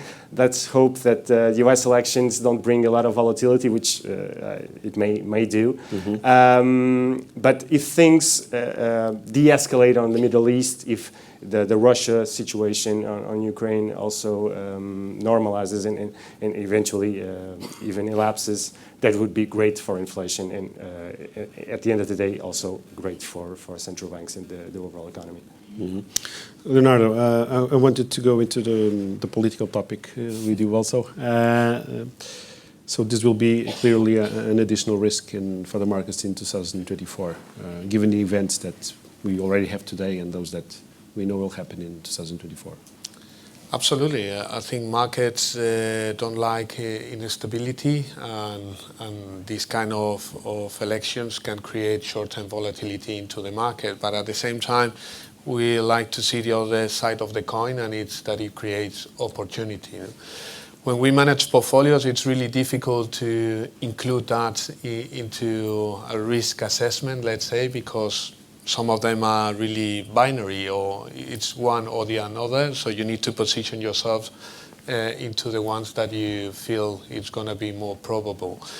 But also we need to think that at the end we are investing in companies or governments or whatever. And at the end, when they invest in a particular country, they do with a 5 to 10 year view. So they don't do any investment for the next 6 to 12 months horizon. No? And I think what Pedro mentioned about what the market feels in terms of stability on the government, in terms of tax levels, tax stability, the freedom to do business into the country, and all these kind of metrics are the ones that at least we look when we invest in companies. No? One thing that we believe it's going to be, again, into the market is fundamentals. And I have to say, during the last 8 years, being an active manager has not been easy. But we think going forward, given where interest rates are, it's going to pay more for investors that are willing to take these active risks. And part of this alpha will be generated for these opportunities that can come in short-term noise from these elections, for example. You talked about those three trends: decoupling, the demographics, and the decarbonization. How does that impact, for instance, pension funds? Well, that's a difficult question. But of course, demographics, I think we have two forces. No? Those countries that are bringing new population into life, young population, that will bring the future. And other countries, and these are the Western countries, where, of course, natality rates are really low, plus the average age on those countries is increasing and will increase in the next 5 to 10 years. So, of course, if you analyze the number of people that it's supporting, active people that it's supporting retirees, this is going to change from 0.9 in most of the countries to 2 people on active taking care of 1 retiree. It's going to be around 1 by 1. And this means that we need to find other ways in order to ensure the population. No? This will be more private pensions. There will be speaking with companies about creating private pension plans for employees or things like that. Okay. So we haven't yet talked about the real estate market. So, Pedro, I'll leave this question for you and for the Portuguese real estate market in particular. We know that the sector has been under pressure in many countries with strong corrections. Portugal has not. So this will continue in the next years? Well, I think Portugal has not because of a combination of factors. One is that indeed we have a very low offer of all classes of assets in real estate. Whilst we are seeing strong growth in corporate investment, we are seeing a large immigration flow, so new numbers of people. Only last year, 110 permanent immigrants joined, so it's a massive increase in population in the last 5 years.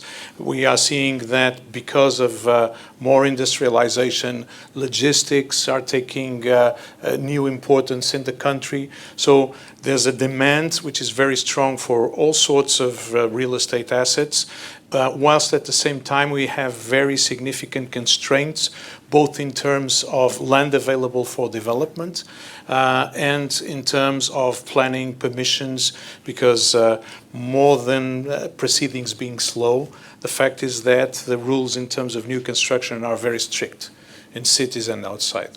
So I see that the pressure of demand is very strong, and this is probably the explanation why, in the context of a very significant interest rate increase, we haven't seen the price corrections that we have seen in other countries in Europe. And what I believe happened in this last year is that a number of transactions actually didn't take place because the movement of interest rates were sort of preventing buyers and sellers to setting a price, and the stabilization of inflation and interest rates will probably make a number of transactions start to happen again. So I think it's going to be a positive outcome, also because this is a topic which is important. We have had a very benign 23 in terms of social issues and in terms of corporate events, basically because employment is very strong. So families' income is still strong and have allowed people to navigate the sort of increases in housing prices. A number of the population has got a house, and this is almost facing steep increases of interest rates. But also corporations have made huge savings, accumulated immense cash during 2021, 22, so have been able to somehow withstand this new landscape in terms of interest rates. And again, talking about opportunities, those who may not withstand the increase in interest rates probably should be let go and be opportunities for consolidation and investment, which will finally make the economy more productive as a whole. More efficient. Yeah. Lorenzo, you were nodding. I don't know if you want to say something about the real estate market. Sure. In general, also the real assets is an asset that, in the end, considering the fact there are infrastructure there, not only real estate, the commercial real estate, but it's definitely an important part of, again, the green transition. And there will be an increase in demand in those segments because can generate good opportunities in terms of returns, and even more important for institutional investors, because we have to factorize that traditional assets cannot guarantee the returns we had in the past, with higher volatility. So the solutions are two, in our view. Enlarge the investment assets, so real assets with a specific focus on what we will be supported by fiscal, by government, by central banks and individuals. So real estate related to decarbonization, sustainable buildings, business. So this is definitely something we need. Second, and also other alternative, liquid or illiquid, but then the institutional investor should be more dynamic. Because in the end, the old logic of having strategic asset allocation and TAA, a buy and hold strategic, cannot guarantee, considering the problem of demographic and other issues. In terms of asset liability management, there will be a need for addressing explicitly the time horizon around 3 years. And this basically require a more pragmatic approach from pension funds, because otherwise boosting too much in spicy assets can generate some illiquidity problems. Yes. We know quite well. So being more flexible, pragmatic, without any a priori dogma can help. Okay, thanks very much to the five. I think we had a great conversation and a view of the main forces that will drive markets and the economy in the years ahead. Thanks very much. Thank you. Thank you.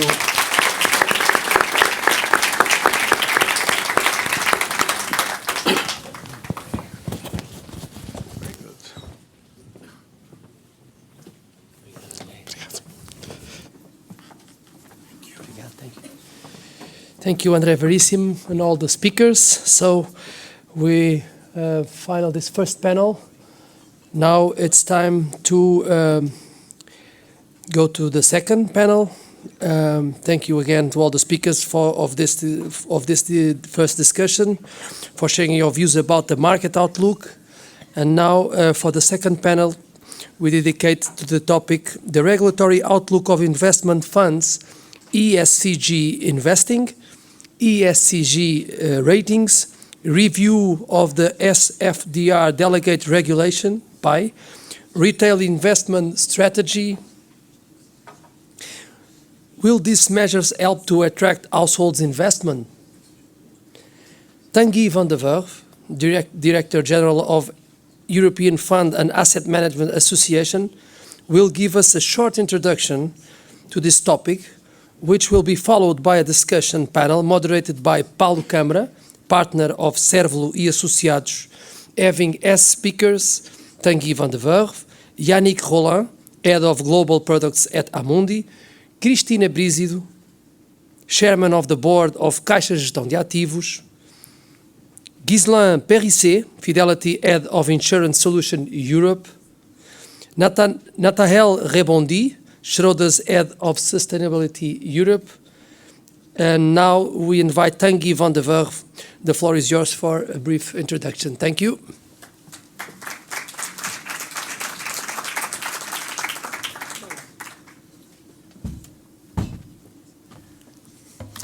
Good afternoon, everyone. Very pleased to be here in Lisbon.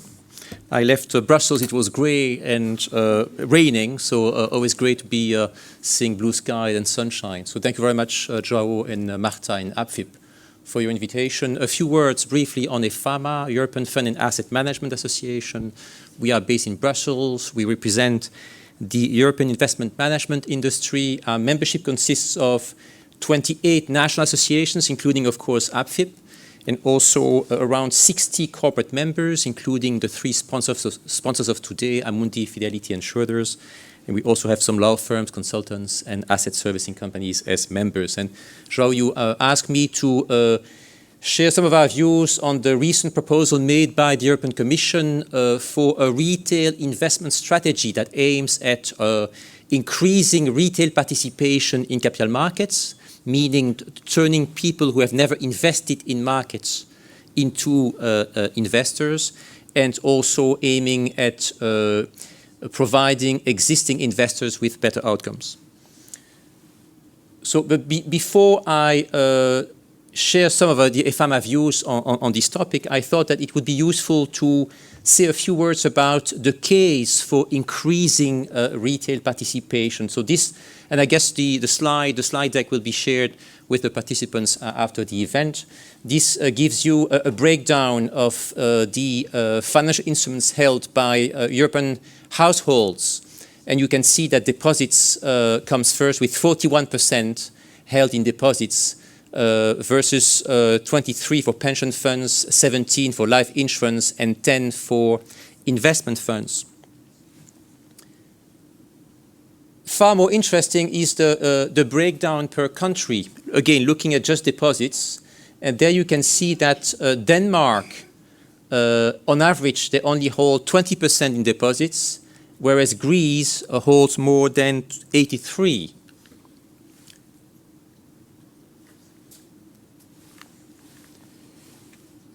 Oops. Now, if I take the highest ranked country,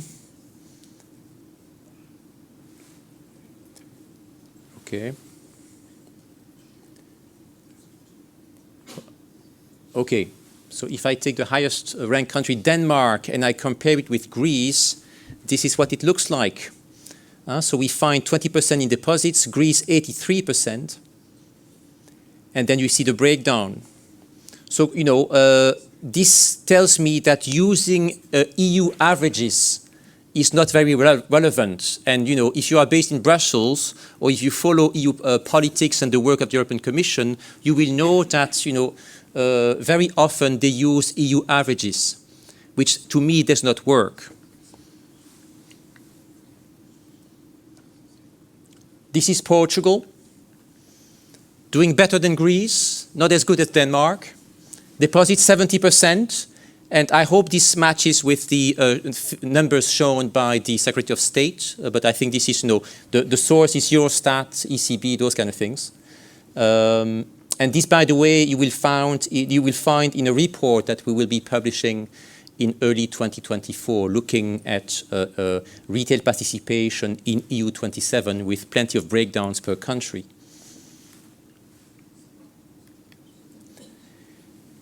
Now, those averages can be misleading because you would say, fine, you know, still 8% are invested.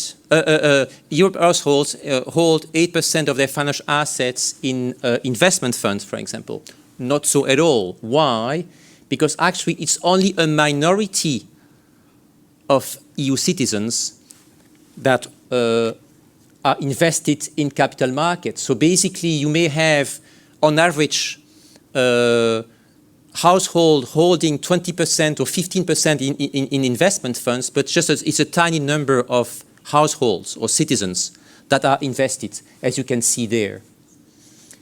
So if you take the second graph to the right, upper right, and you look at, for example, Portugal, is just 4% of the Portuguese population that is holding investment funds. So the good news is for us as an industry, there is room for progress.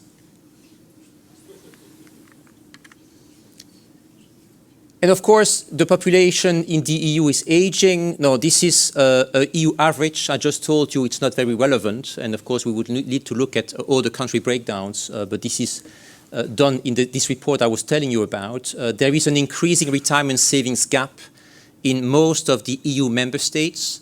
This will lead eventually to some social unrest. And there is a need for many member states to undertake structural reforms of their pension systems. So the case for increasing retail participation and turning depositors into first-time investors is very strong. This is the report that we will be publishing in January. Now, to this retail investment strategy proposal of the Commission, it was published a couple of months ago. Before looking at the negatives, a few positive words on this piece of work of the European Commission. There are some positive elements in this proposal, including digital-friendly disclosures, provisions around marketing by thin influencers. There is an alignment between MiFID regulation and IDD, that's Insurance Distribution Directive. There is no full ban on inducement. So this has been making the headlines for the last 2.5 years. There was this big concern that the Commission might ban inducement, and basically this would have marked the end of the commissions-based distribution model. And here they do recognize that this is not the way to go. Frankly, I think the reason they have not proposed such a full ban was because of the pushback from some very large member states. And they felt that it was pointless to make a proposal that would not fly or be adopted by the required majority of the member states in the Council.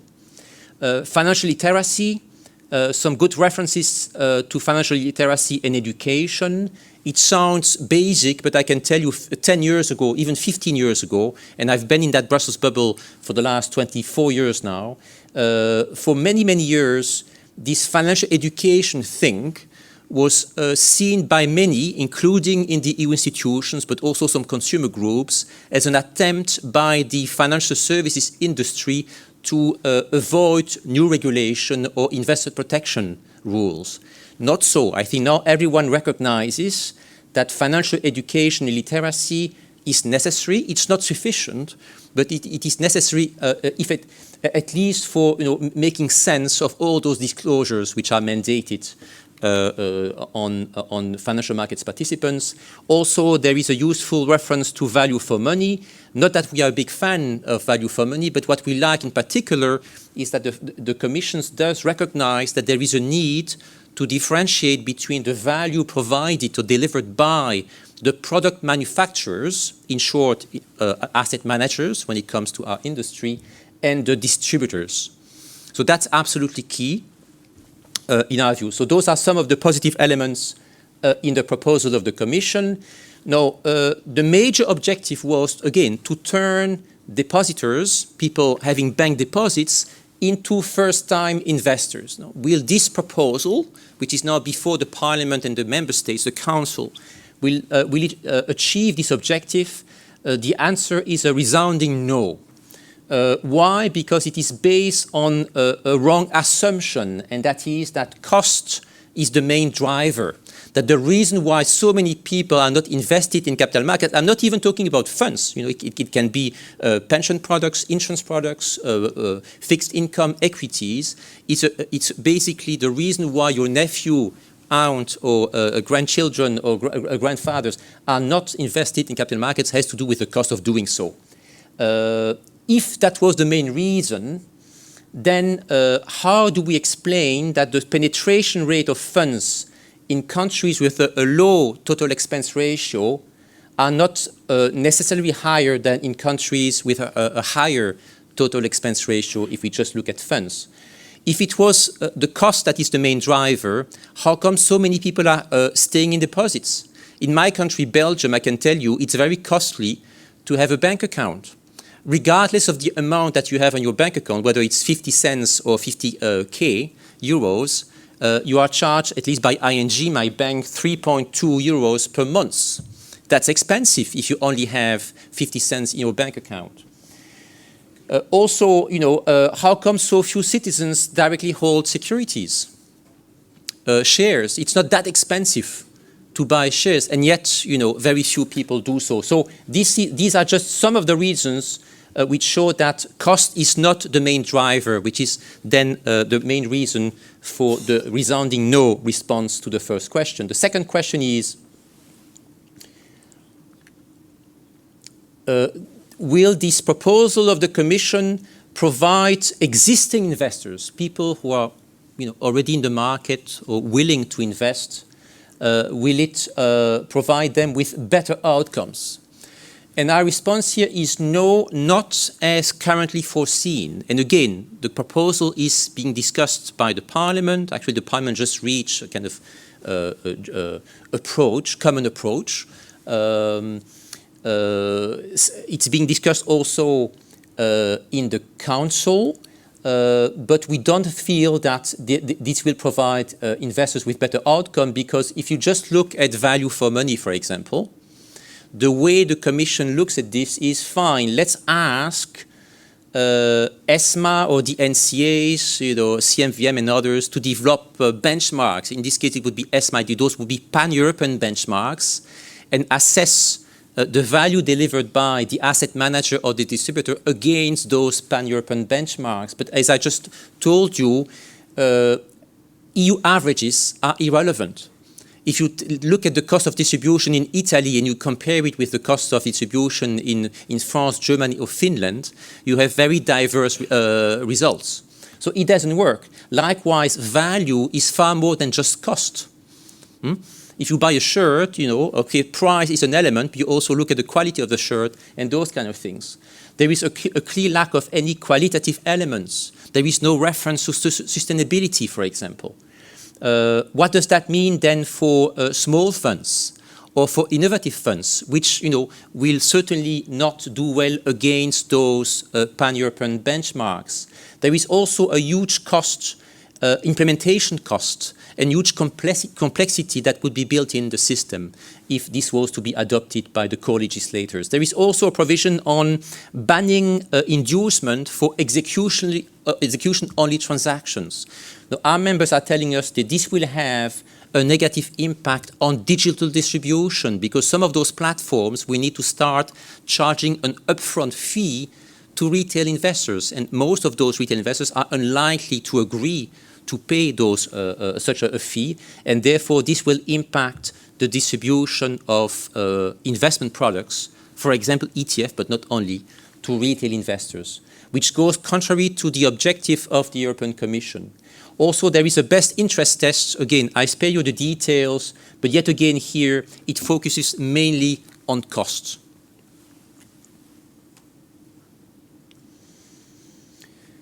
That's good news, a lighter suitability test, but this is only foreseen for independent advisors, for the fee-based model, not the commission-based model. So clearly you can see that throughout the proposal there is a bias towards independent advisors and against the commissions-based model. The disclosures, the proposal foresees the addition of some dashboards to the PRIPS kit. The PRIPS kit, for the moment, as Ghislain would know, is a nice little 3-pager. But again, with this proposal, it will add a level of complexity which we don't feel will provide existing investors with better outcomes.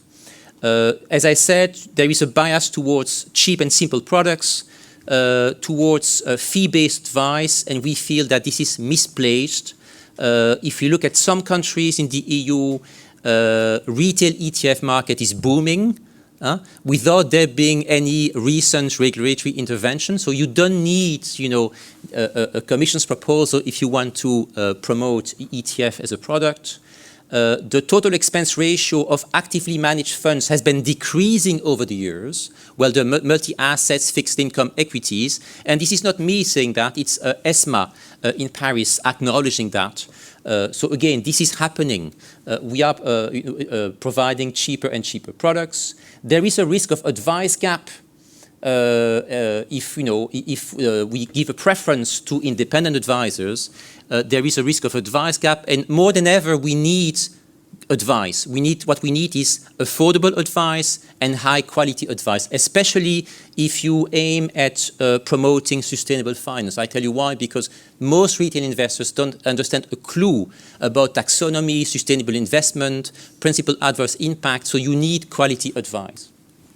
So again, in conclusion, I think cost, which is the starting point of the Commission, is in our view just one element among others. And what is needed, if we want to increase retail participation, if we want to provide investors with better outcomes, we need a far more holistic approach to be adopted. So that's easy, of course, to criticize the Commission or anyone else for that purpose. So what we have done, we have looked at all those proposals, and on the key issues, we have made a number of counter-proposals, which you can find on our website. I will be very short because I know we are running out of time and some of you are already losing patience. But we are saying, listen, these pan-EU benchmarks, only quantitative, it doesn't work. It needs to be qualitative and quantitative. It does not need to be disclosed. It should be done in-house by the asset managers, by the distributors, and the methodology should be shared with the NCAs, the CMVM here in Portugal.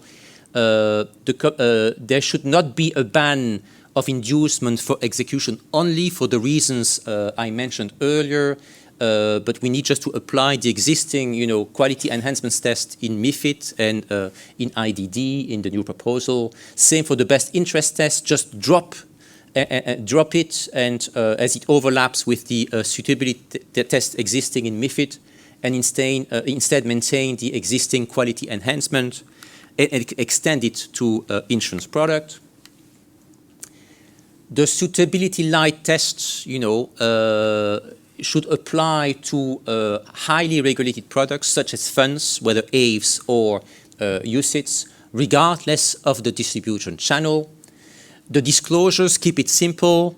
Do not add a product at a glance dashboard. Do not add an ESG dashboard. And finally, on the timelines, again, the Commission does it again. They make our life super difficult by imposing far too strict deadlines. If the Commission's proposal is adopted as is, you asset managers in the room, you will probably have just a few weeks or days to implement the many technical standards that will still need to be developed by ESMA and the NCAs. And what we say is that the text should only be enter into force and become effective once the industry, the market participants, have had time to implement not only the level 1 measure, but also all the technical standards. So again, this is all in this 3-pager for those of you interested. My final slide is looking behind this retail investment strategy, I think, because it's not all in there. The first, I guess, 3 points I already covered, so I will start by the fourth one. What we are saying to the Commission is, instead of always bashing, the industry, do recognize the merits of and the benefits of investing. If, as a retail investor, everything you hear about our industry is about conflict of interest, lack of value for money, cost and so on, you will never invest. So I think people should take a close look and look at the benefits of investing. And I tell you what, we are far better off over the long term by being invested in the market for what it means than by staying in deposits. We also need to recognize that when it comes to, reducing the increasing retirement savings gap, if we want people to go down that route, we need tax incentives. I mean, there are a huge number of examples showing that if you want to promote long-term investments, you need to develop tax incentives. LTIF 2.0, I think, will be discussed after the break, so I will not mention it here, but it's an opportunity. We need to strengthen national pension systems, including possibly introducing, where it does not exist, auto-enrollment for occupational pension schemes, pension tracking systems that allows you as a citizen to find out how much you will get from the first pillar, if anything, when you retire, and also how much you will get from the second pillar if your employers have contributed to those on your behalf. The PEP is not a success story, contrary to UCITS and AFMD. So I think we need to look at what is going wrong with the PEP. We have some ideas, but I think there is a work for EIOPA in Frankfurt and also the Commission to do in that space. We also need to recognize that there is a limit to how much the EU, i.e. the Commission, can do when it comes to addressing some of those issues, and a bottom-up approach, i.e. Measures to be adopted at national level need to be encouraged. If you look at my first or second slide with all the country breakdowns, it's interesting to look at why Denmark or Sweden is doing so well compared, say, to Greece and others. What lessons can we learn from those countries? Sorry, it was a bit rushed, but again, conscious of time, and we still have a panel discussion, so I will just leave you with those thoughts. And again, I hope that the slide deck will be circulated. Thank you.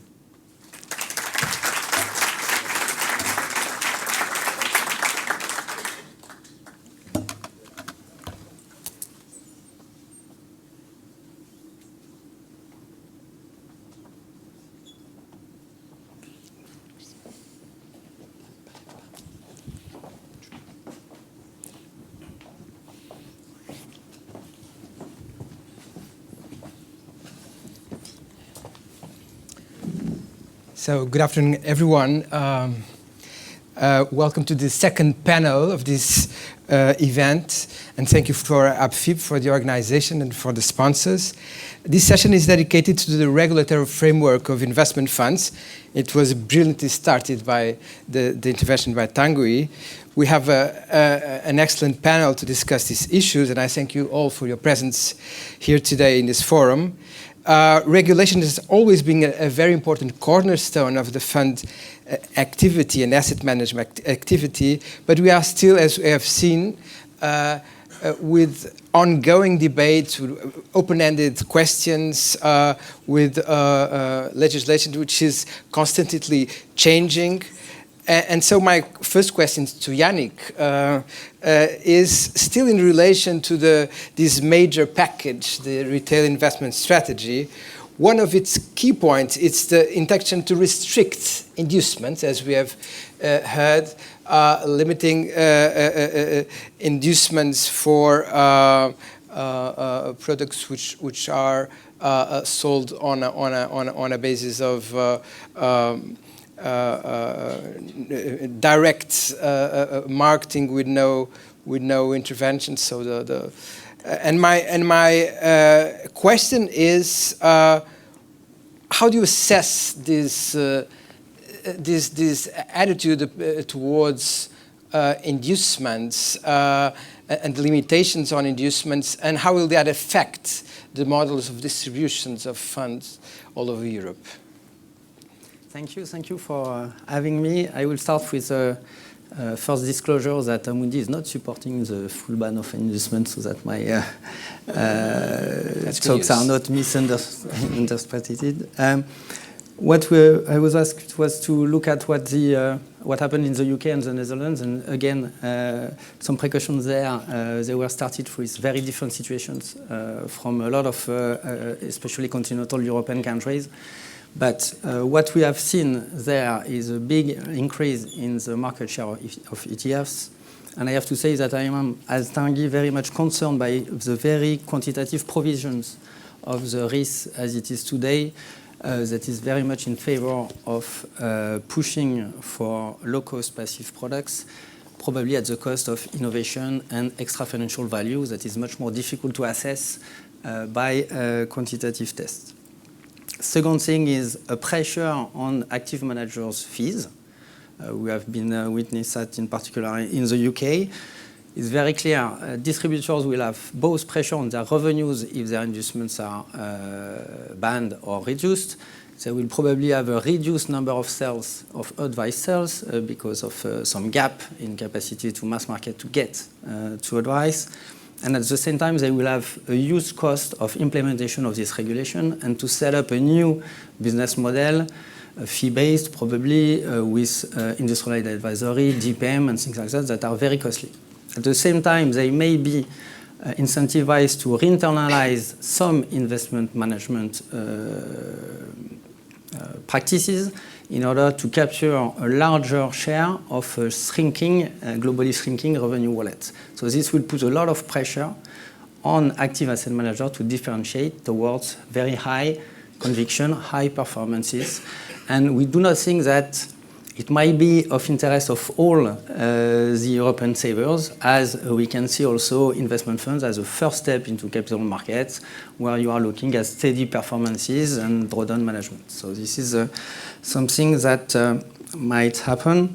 But to conclude, I would say on the more positive notes, I think there's two things asset management companies are very good at. First one, we are center of expertise to source investment opportunities and to build portfolios.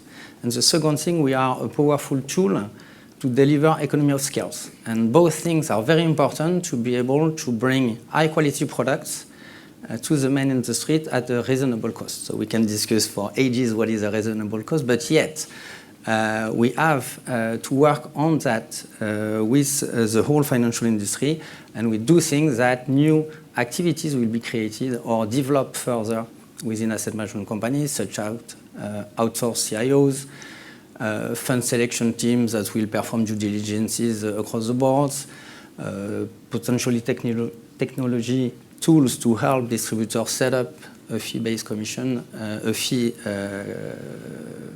model, and all those things. And maybe also we might see some asset management company go direct through online platform or other capacity to try to bridge the gap to the end client. Thank you, Yannick. Ghislain, I talk now to you.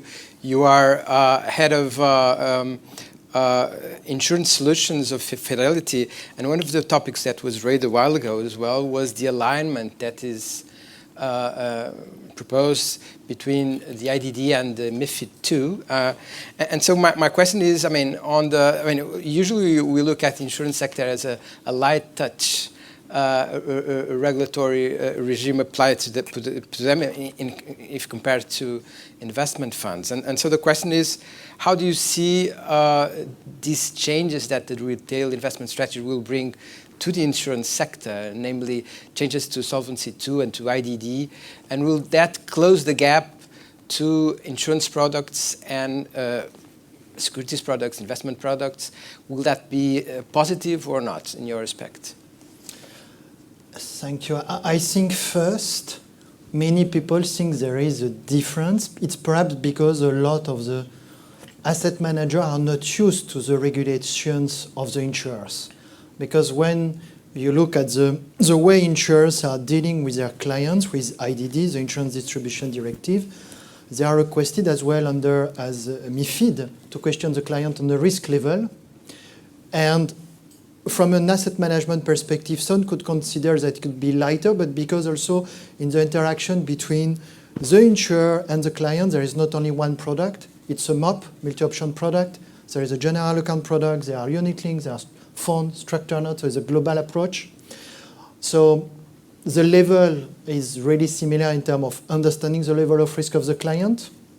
And on the ESG side, interestingly, I think the insurance regulation is more demanding than the regulation for the asset manager.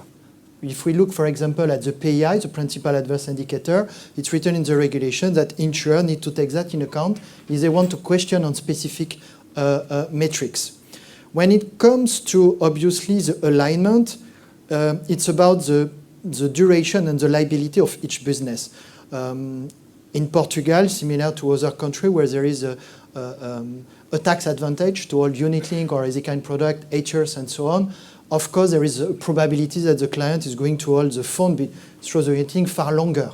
So it means that the way of looking at the risk is far different from on the fund, where on the fund we are on daily, monthly, so the liquidity is different. Mm-hmm. So the alignment of interest is perhaps more different because at the end there is a prudential requirement that the insurer have that the asset manager don't have. Of course, the asset manager need to face the market risk, but in any case, the market risk is given to the end client.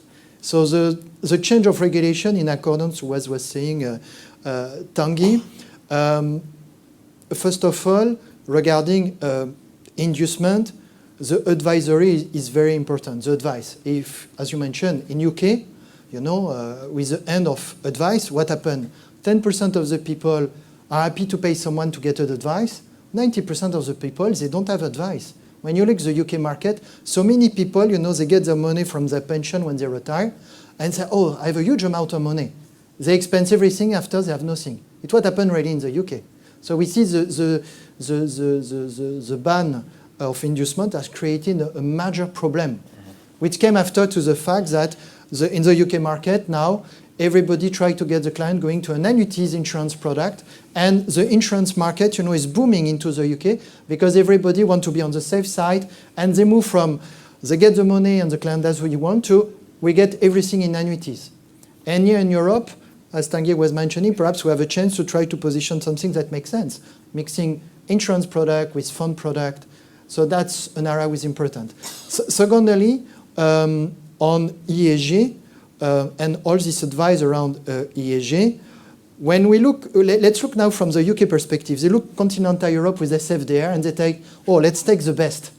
Or myself, I'm an advisor of the Chinese insurance regulator, and they look at the SFDR and say, oh, does not make sense for end clients. They will not understand nothing. So when you look SDR, SRD in the UK, they say what makes sense. And what they observe is in continental Europe, everybody was trying to find something around what is green, dark green, Article 8.9, and initially it was not the purpose of the regulation. But some sense people try to ask the regulator and the asset manager insurance to bring this, what is good. And here, there is also, if indeed there is this value of money, or this quantitative piece where the client look for advisory, we need to think of bringing it. And any asset manager here, I mean, we try to bring the qualitative because there are a part growing of the investor who want to mix their investments. They want to vote with their investment while investing in certain area.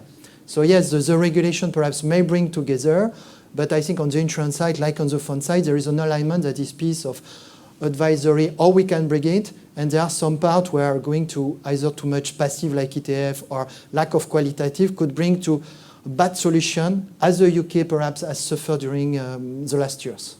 Thank you, Gisela. Tanguy, moving now to the ESG regulation and namely on the SFDR points that was raised by Gisela. I mean, we know that the European Commission started very recently a new consultation, which for some seems like a bit early, I mean, to be questioning some structural orientation of SFDR. What is your view? Is it too radical too soon, or is it the adequate move to an effective improvement of SFDR? Well, I share the view of the Chinese, so I'm not impressed really by SFDR, and our membership is not really super impressed. I think that we welcome this consultation. You're right, it comes very soon, but we know that it's not working. So why waiting any longer to start? Sit back and look at what needs to be improved. I think that clearly SFDR has increased transparency for sure, but in terms of investor protection, in terms of the investor centricity of the disclosures, I think there we really have doubts. We have come up with hugely complex disclosures that few investors read, I would assume, and even fewer understand. So I think that we need to go back to the basics and look at the kind of disclosures that are needed in terms of pre-contractual information, also in the annual reports. I think there should be our position, and I think the deadline for responding to this consultation is Friday this week. So I think we are finalizing. It's with our board, so I hope that our board members will be happy with our work. But we feel that there is a need to simplify the disclosures. Also, the fact that this classification 6, 8, 9 has been used by the market, quote unquote, as a quasi-label, which was not intended, as we know, shows that something is wrong. So I think that if you look at these two consultations, there are two consultations actually, the good news is we have the impression that the Commission is really open-minded. Sometimes the Commission is consulting, but they already have, the answer to the consultation, to the many questions they are asking. Here, I think they don't have a clue. They mean it. They mean it. They realize that it needs to be improved. They are open-minded. They want us all to help them find a solution that works. and that will eventually reach the original objectives of SFDR, which have to do with, indeed, fighting greenwashing, having comparable information. But again, I think that if you, and we saw this also with the PRIPS kit, it's nice to be able to compare plenty of documents, but we know that very few people spend the time comparing. So I think there needs to be a bit more flexibility and simplicity in the disclosures. Okay, so let's see what comes.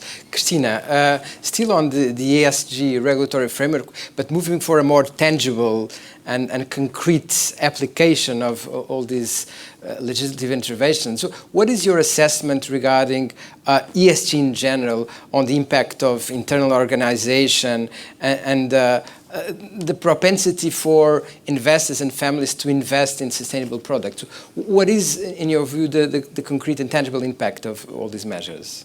Thank you, Paulo. Good afternoon, and it's a pleasure to be here and to be able to share with you the journey of a Portuguese asset manager, specifically Caixa Gestão de Ativos, but I think that some of the points that I will touch upon are common to our industry on this journey of sustainable investment and ESG regulatory framework.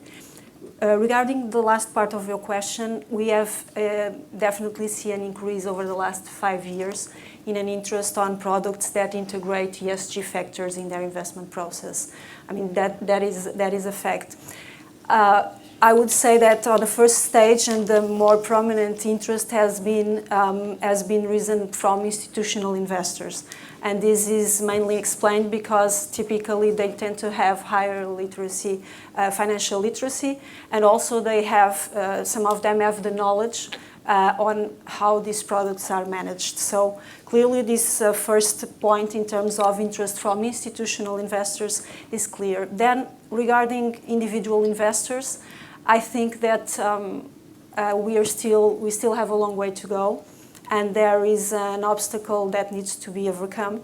Tanguy has mentioned it's the investor centricity, in the sense that we are not yet at the optimal point in which the individual investor has clear and simple information regarding these products. So I think we as an industry and with the help of the regulators need to keep on investing on that work so that this is not a complete puzzle to the individual investors, and they understand although in a simpler way, but they understand what the asset manager is doing as far as E, S, and G are concerned. I would also say, and now moving on to internal organization and our experience over these last 5 years, that in parallel with that road that needs still to be to improve, we as asset managers have also been faced with structural change, and it's not only the need to comply with the regulations, because that's the first impact, but also in terms of the way that we are organized and how we face our investment process. I could tell you about what is being described by many as the virtuous cycle of social investments, and the important role played by the asset managers that are a link between investors and savers in doing this, in ensuring that this cycle, this benefic cycle continues. That's obviously the case, and that's what we are doing, and we feel that we are contributing to making the companies we are investing in to adopt better practices. But on another level, we definitely have seen, and we agree that integrating these ESG elements in our investment process has contributed to the strengthening of our final product to the clients.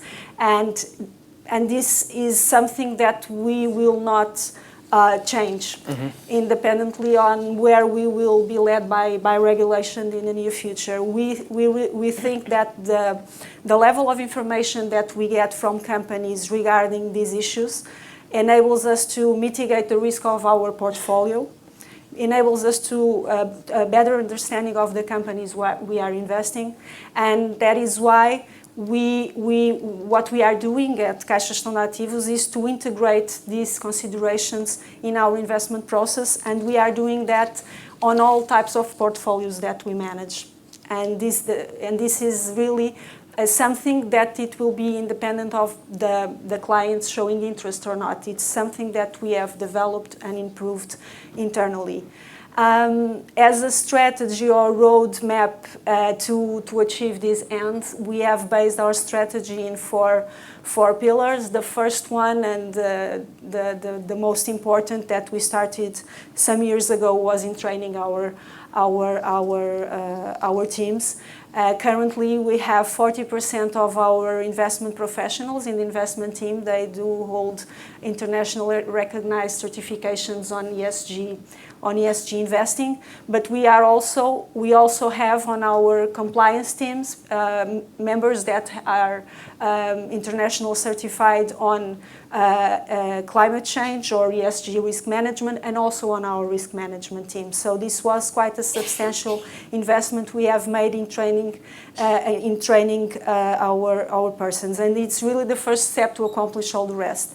Then significant investment as well in technical expertise, in building a robust database that has now a considerable amount of information on all the companies we invest on, and that allows us to have information either on a company level, a portfolio level, and even on an entity level base, so that we can report to our clients our level of sustainable investments, and also in terms of adverse impacts. And that is something that may look simple, but it's not, because it takes a lot of work to have a database that is complete, consistent, and accurate. And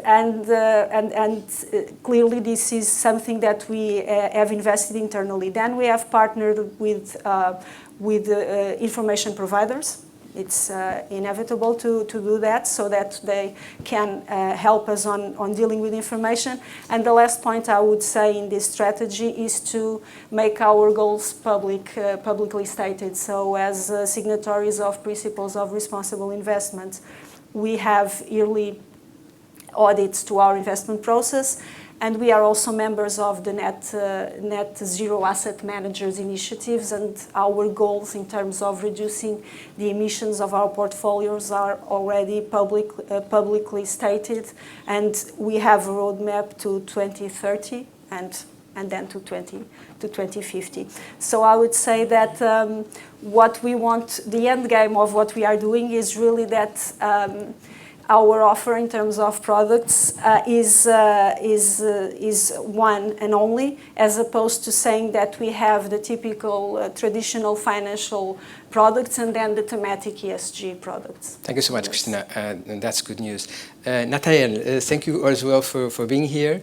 My question for you is very similar to the one directed at Cristina, meaning, I mean, we very often complain about regulation. We have taxonomy and SFDR and CSRD. I mean, so many packages. And we have also witnessed the COP28, and we like to see that the industry is on the side of the solution and not on the side of the problem, and that is very important to stress. And so my question is, I mean, what types of progress and evolutions in terms of your internal policies can you witness in response to these regulatory developments?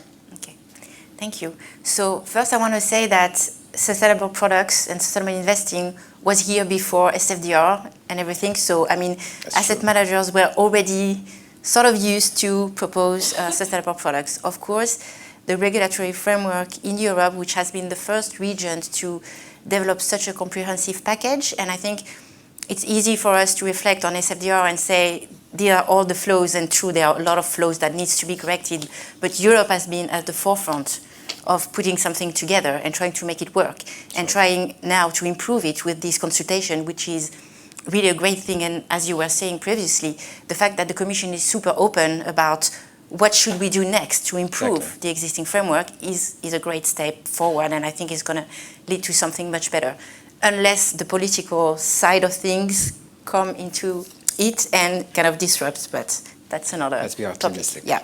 So from I think our perspective, and probably many others in the industry, what the regulatory package in Europe has done is that it has accelerated the scaling of methodologies, the aggregation and the use of additional ESG data with the need of a lot of quality checks on them, and making sure that absolutely all the functions within an asset manager is embedded and involved into how do we define a methodology that is going to work in Europe, but that can work also to meet requirements in APAC, for example, or in the US in the future. And so having not only investment and sustainability specialists within investments or specialized teams, but also investment compliance, the people who are coding, the requirements in portfolios, risk, legal, kind of everyone, and of course representatives of the teams that are client-facing to make sure that what clients tell us about what they need and what are the requirements are properly embedded into the methodologies and the framework we are putting together to respond to that. So I think it's an acceleration, and then at the same time helped us also to focus on, okay, we have this regulatory framework, we have to meet everything, we have to have methodologies that are super robust and can meet the moving goalpost that we've seen as well in Europe, but also keeping in mind what is the investment promise, because that's the core of our business and what we do.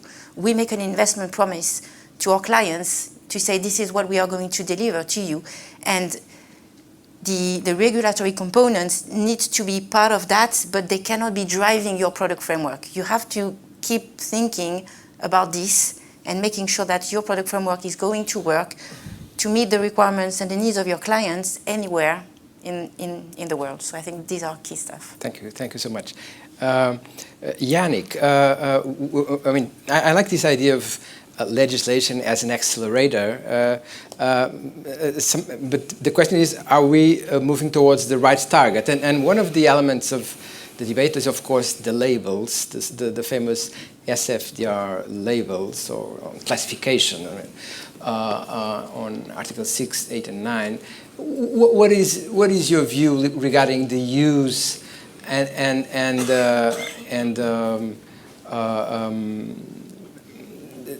the way that the content of each label? Is it easy to distinguish each of them? Do we have specific problems? Do you think are you optimistic in terms of the use in this debate on rethinking the SFDR? Do you think this is something that we should stick to? Are these foundations that took a big effort on managing to comply with now for these recent years, or do you think that we should just start from scratch? The view we are thinking of it, and especially for the consultation that we have to finalize for Friday, is that the target of the Commission was to mobilize savings of investors to finance the transition. Mm-hmm. And to do so, to build a robust regulatory framework for people to be able to make clear and informed choice on their financial, but also extra financial objectives. And where we stand today, MiFID and IDD is much too complex and technical, and SFDR is not supporting properly this ESG questionnaire for the end client. So we thought it like, okay, what should we do? We should have a return-friendly investment journey for sustainability preferences with a questionnaire that is much clearer and based on the financial value proposition and the extra financial value proposition. Do you want to finance the transition? Do you want to finance companies that are contributing to projects, to technology, or whatever? Do you want to have only carbon reduction emission in your portfolio with CTB or PAB standards, or do you want to support another environmental or social objective? And then to try to have some kind of scale of intensity being very clear. You have products that have no ESG binding criteria, so they cannot claim anything. Okay. Then the one with significant binding criteria and the one with very significant. So then you can call it Article 896. It does not matter a lot, but we do think that it will help ask retail-friendly questions to the people and have clear answer. And then, of course, SFDR should keep the technical stuff to define precisely the requirements of each of those categories, to make sure it prevents greenwashing, to have a level playing field, and to have something that is based on actual binding elements and not false promises. I would say that is one of the main goals of the regulation. But this is clearly the way we are thinking it. If they are thinking of reviewing the whole journey, it can be a big success, and there's a lot of basis and a lot of work that has been done. And building on the criteria of today, taxonomy, SI, and PI, we don't say that it will be our dream at first, but now it's existing in many systems, in the mind of advisors, in a lot of people. So building on that, but to have something that is much more retail friendly for the investor to be able to make clear choices with his savings. Thank you so much. Tanguy, now turning back to one of the other elements of the ESG ecosystem, which is ESG ratings. And there is also a proposal under debate on the ESG rating providers. What is your view on this proposal and on its merits? Since I know that this is the last time you will give me the floor, just allow me in 30 seconds to react. I fully agree with you, Yannick, but also with what Nathalie and Christina said. I think when we talk about SFDR and the kind of customer journey, we also talk about the MiFID and IDD sustainability preferences. And there is a lack of alignment between SFDR currently and say MiFID sustainability preference. And there is a huge expectation gap. There have been many surveys conducted by a number of NCAs in the Netherlands, but also in other member states, showing that many people, when they invest in so-called sustainable products, they really believe that their investment will have an impact, that they are financing a company, financing a solution, whatever. But we know that the reality is slightly different. So there is a need to avoid this expectation gap by just, starting looking at the needs and the motivation of the retail investor. We need to rethink the whole journey, and this requires amending the SFDR. Not all of it. We are in favor of the PAI indicators, for example. So there is a lot of good thing in SFDR, but as I mentioned, a lot also to be improved. To your question on ESG ratings, I will start by saying this is a very good proposal. So well done, the Commission. So we can also recognize the merits. It's a very good proposal. We like, the transparency on the methodologies. You buy as asset managers a lot of ESG ratings, and you use ESG ratings, also in the context of all. I guess Nathalie, you must be a big purchaser of ESG ratings, and what we hear is very costly. And so we need to have more integrity, we need to have more transparency around the methodologies. Those ESG rating providers, of course, must maintain their independence, but this is foreseen in the Commission's proposal. Smaller players, there are some proportionality rules in there, that's very good. Big role for ESMA, we welcome that. I think ESMA has the capabilities and has developed the expertise also when it comes to CRAs and benchmarks. We also like the transparency on fees. Charged by those ESG rating providers. Fees have been skyrocketing for years, so there needs to be more transparency, it needs to be cost-based. All this is recognized in the Commission's proposal. But there are two buts. Well, there is one big but. We have issues around the scope. We have two issues around the scope. First, we would have liked ESG data providers to also be in scope, and not only ESG rating providers, and this is not the case. This goes against recommendations made by IOSCO in late 2021. Actually, we are told by our members, or the members of our members, that asset managers actually they buy even more data or estimates than ratings. And again, there is a lack of transparency. What you need as an asset manager when you buy estimated data, you need to understand the methodology, the source. To avoid, greenwashing allegations further down the line. So there is a lack of transparency, also on fees. So here clearly is a disappointment. As it stands, I doubt the scope will be extended. They are talking about the review clause in 3 years, but if the review is done in 3 years, it will take 1 year for the review, 1 more year to consult and make a proposal, 2 more years. So basically we are saying, 6 years, we are talking about probably 8 or 9 years without any regulation of the ESG data providers landscape. With a risk of greenwashing allegations. The second and last point is also relating to the scope.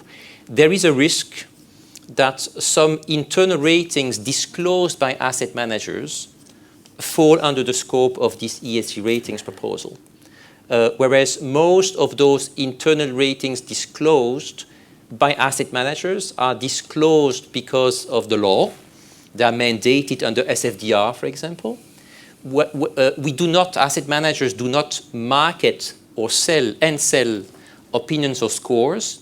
They market and sell investment funds. And in that context, you might have disclosures of internal ratings, but really it would be extremely damaging if all of a sudden all those asset managers on the panel would have to comply with the many organizational requirements foreseen in the ESG rating proposals simply because they disclose internal ratings in a broader context. So I think those are the main concerns, but overall, it's a good proposal. Thank you, Tanguy. Natalia, very same question for you regarding ESG ratings, because there is always some criticism on ESG rating providers, lack of comparability, flawed methodology, costly. We have seen this argument. I mean, do you think that the proposal will fix that? I think the proposal is a good thing. I don't think that methodologies are flawed. I think what is critical for us and for all of the users, so it's not only asset managers, but it's also a lot of distributors that use ESG ratings, to qualify products for the end client benefit, is the transparency. More transparency on the assumptions, on the models, on the data. And if there is a change in a rating, is it related to the change in the data that is feeding the model, or is it related to a change in the methodology? So we need more transparency, that's for sure. But what I think is that having multiple methodologies to provide ESG ratings and assess companies is a good thing. Because if everybody assesses companies the same way, there is one set of sustainable companies in the world, full stop, you're done, Siemens and Vestas, whoop whoop, and the rest of the world, you get a big problem, right? So I think it's right and fine. Sustainability is a spectrum. There are different lenses, but as long as the methodology is super clear to the user, it's fine to have different methodologies. The second thing is around accountability, and kind of share the same regarding the raw data that we use and consume quite a lot, and much more than ratings when we are an asset manager, because we need the data to feed our own proprietary models. Is there accountability also as well, which sometimes is a bit lagging?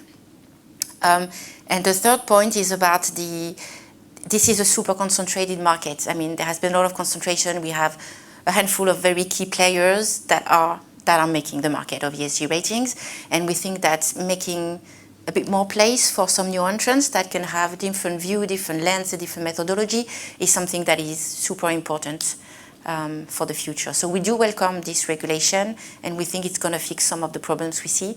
Regarding asset managers' internal ratings, we welcome more disclosure and even more transparency on how we are assessing companies with our sovereigns, with our own proprietary tools. We are not marketing and kind of commercializing those ratings, so obviously I agree that the regulation that would apply to those types of ratings should be different, but we absolutely welcome more disclosure on our own methodologies as well. Thank you so much. Gisela, regarding disclosure, this is a very important topic still on the ESG ecosystem. The new rules on ESG reporting, the CSRD, they will impact not only directly a number of big companies, but also small and medium companies. From your viewpoint, from the insurance sector, as a sector which is both an investor, meaning a user of information, and a producer of information. How do you see this evolution, and namely the divergence of standards? Because we have the SRS and you have the IFRS S1 and S2, and you have the GRI. I mean, are you optimistic in terms of the alignment of these standards, the problem of interoperability?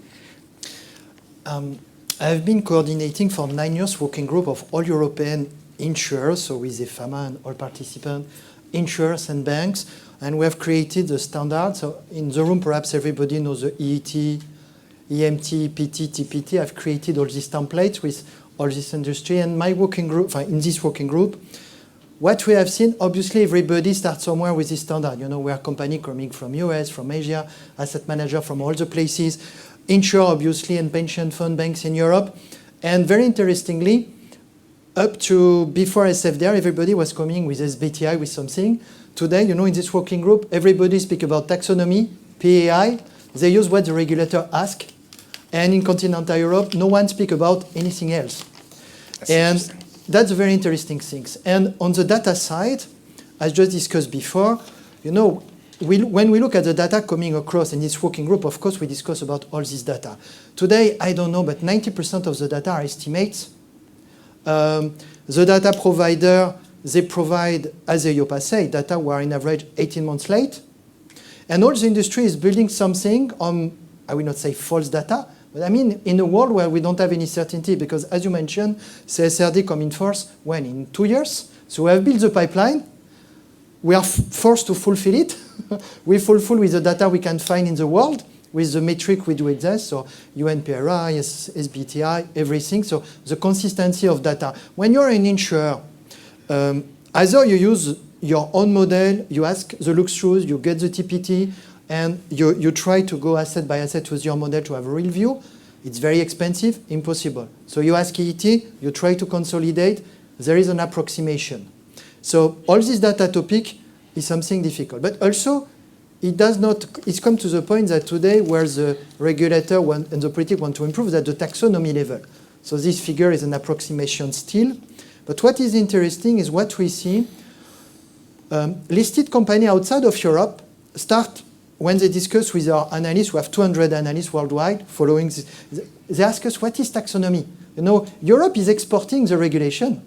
You know, I was 1 month in Asia, I met a listed company in Japan and in Hong Kong. They say, okay, what is PAI? You know, what do we need to answer? What is the methodology? And they don't know. Obviously, they go to the data provider and they don't understand what they have to do. But we are exporting because the PAI, everybody starts using that in Asia because it's a metric, it's clear. There is a methodology. They don't have any information, but like us in Europe, you know, when they look at the list of the 1,001 species for the biodiversity, they say, we don't know. But everybody, no one knows, you know, in practice. So we have this export. But there is something that is really missing in all this regulation is everything looking forward-looking data. Because the transition at the end, the 98% of, because European Commission said taxonomy is only 1-2% of turnover. So it means the 98% is where normally the politics want to put pressure. And as asset manager, all of that, we try to engage company. And this is not tracked yet in SFDR, perhaps in the shareholder regulatory disclosure. And that's where perhaps there is a need also of developing a more forward-looking approach here that is not captured in ESG rating of providers, that is based only historical data. But what we can see worldwide, very interestingly, on my side, I've seen in Asia, regulator, insurer, asking me and my team, could you explain us the ET? Could you explain us the PEI? So we are exporting that. So 2-3 years ago, perhaps we were hearing about US metrics, but today I think that's the contrary. And vice versa, you know, we have our sister company, because Fidelity is outside US, and we have a sister company in US, is listed company in US. Oh, we have shareholder in Europe, or bondholder. Could you explain us what are the metrics? So that's the positive. But they don't understand all the rest. You know, Article 8, 9, blah, blah, it's the figures. They want to know what is Scope 3, and suddenly you have the data center company discovering that they are the most polluting. Then Netflix is the first polluter in US, so they try to say, oh, we need to speak only on Scope 1. So we are influencing the world now. That's very interesting because some fear that the complexity of the European regulation impedes that global benchmark effect, but that's it. That they're learning from the European experience. Yeah, they're learning from us. A lot, yes, and that's not good. to do the same mistakes That's and to good. use the good things. That's good. That's good. Christina, my final point to you. This is Christmas season, and we are discussing the future of the SFDR. So my question is, what are your Christmas wishes for this SFDR reform? In terms of, do you view it as positive for new investment, new inflow of a new class and generation of investors? Do you see it as something that it was difficult to achieve so far, so we should preserve some of it as it is? What is your assessment in that respect? Well, my Christmas wish, I think I will speak on behalf of the Portuguese asset management companies, because I think that we have to take into account the fact that our dimension, as far as Europe is concerned, is really small. So when we are faced with having to comply with regulation that is required for other companies that have much more resources than us, this puts a strain on us. So it's even more challenging to accomplish this statement, and that is why probably what I will say comes from this experience, and really what I feel when I look past this more than 5 years of investments that we have made on sustainability. And let's not forget that we also need to keep managing our portfolios and to struggle with the financial crisis and asset classes going the wrong way. So what I feel is that we have, as an industry, already invested so much and put so much effort on SFDR. And I really feel that we have accomplished some important milestones. For example, as Gislam was saying, we were required to report on company numbers previously to companies themselves having to report information on their own. So it required a lot of effort from us. The PAI is also a challenge in the sense of having the databases and to be able to report not only on an asset level, a portfolio level, but as an entity level. And finally, also the integration of the preferences of sustainability in the suitability assessment we are doing to our clients. So these were major efforts that we have made, and the only wish that I have for Christmas and going forward is that some of this work is really used, and we do not start from scratch, because in the first place that would tend to induce a lot of frustration in the industry, and second, because we really think that we have already some accomplishments. As I was saying in the beginning, we still have a long way to go, but we have already accomplished things. And if we start from scratch, the danger, and if everything goes well, we will be speaking about new categories or so in 2028. And so we run the risk of having a period of some indefinition, of some lack of clarity that I think will not do any good into what we intend to do, which is not only being transparent, because I think with SFDR, as it is already stated, the transparency is already assured. Because the problem is that the transparencies diverge between asset managers, but once the asset manager does this road of reporting data, it really needs to be transparent and consistent. I think what we need to achieve is the need for the final client to be able to compare all the products, and so I don't know what path we will lead. The only thing I would like to say is that we will certainly adapt as we have done in the past, and we will survive. So. Okay, thank you, Christina. I think we've had an excellent panel, excellent discussion, so thank you for it all. Let's hope our Christmas wishes come true. And we'll now break for a 15-minute coffee break, 10-minute coffee break. Thank you.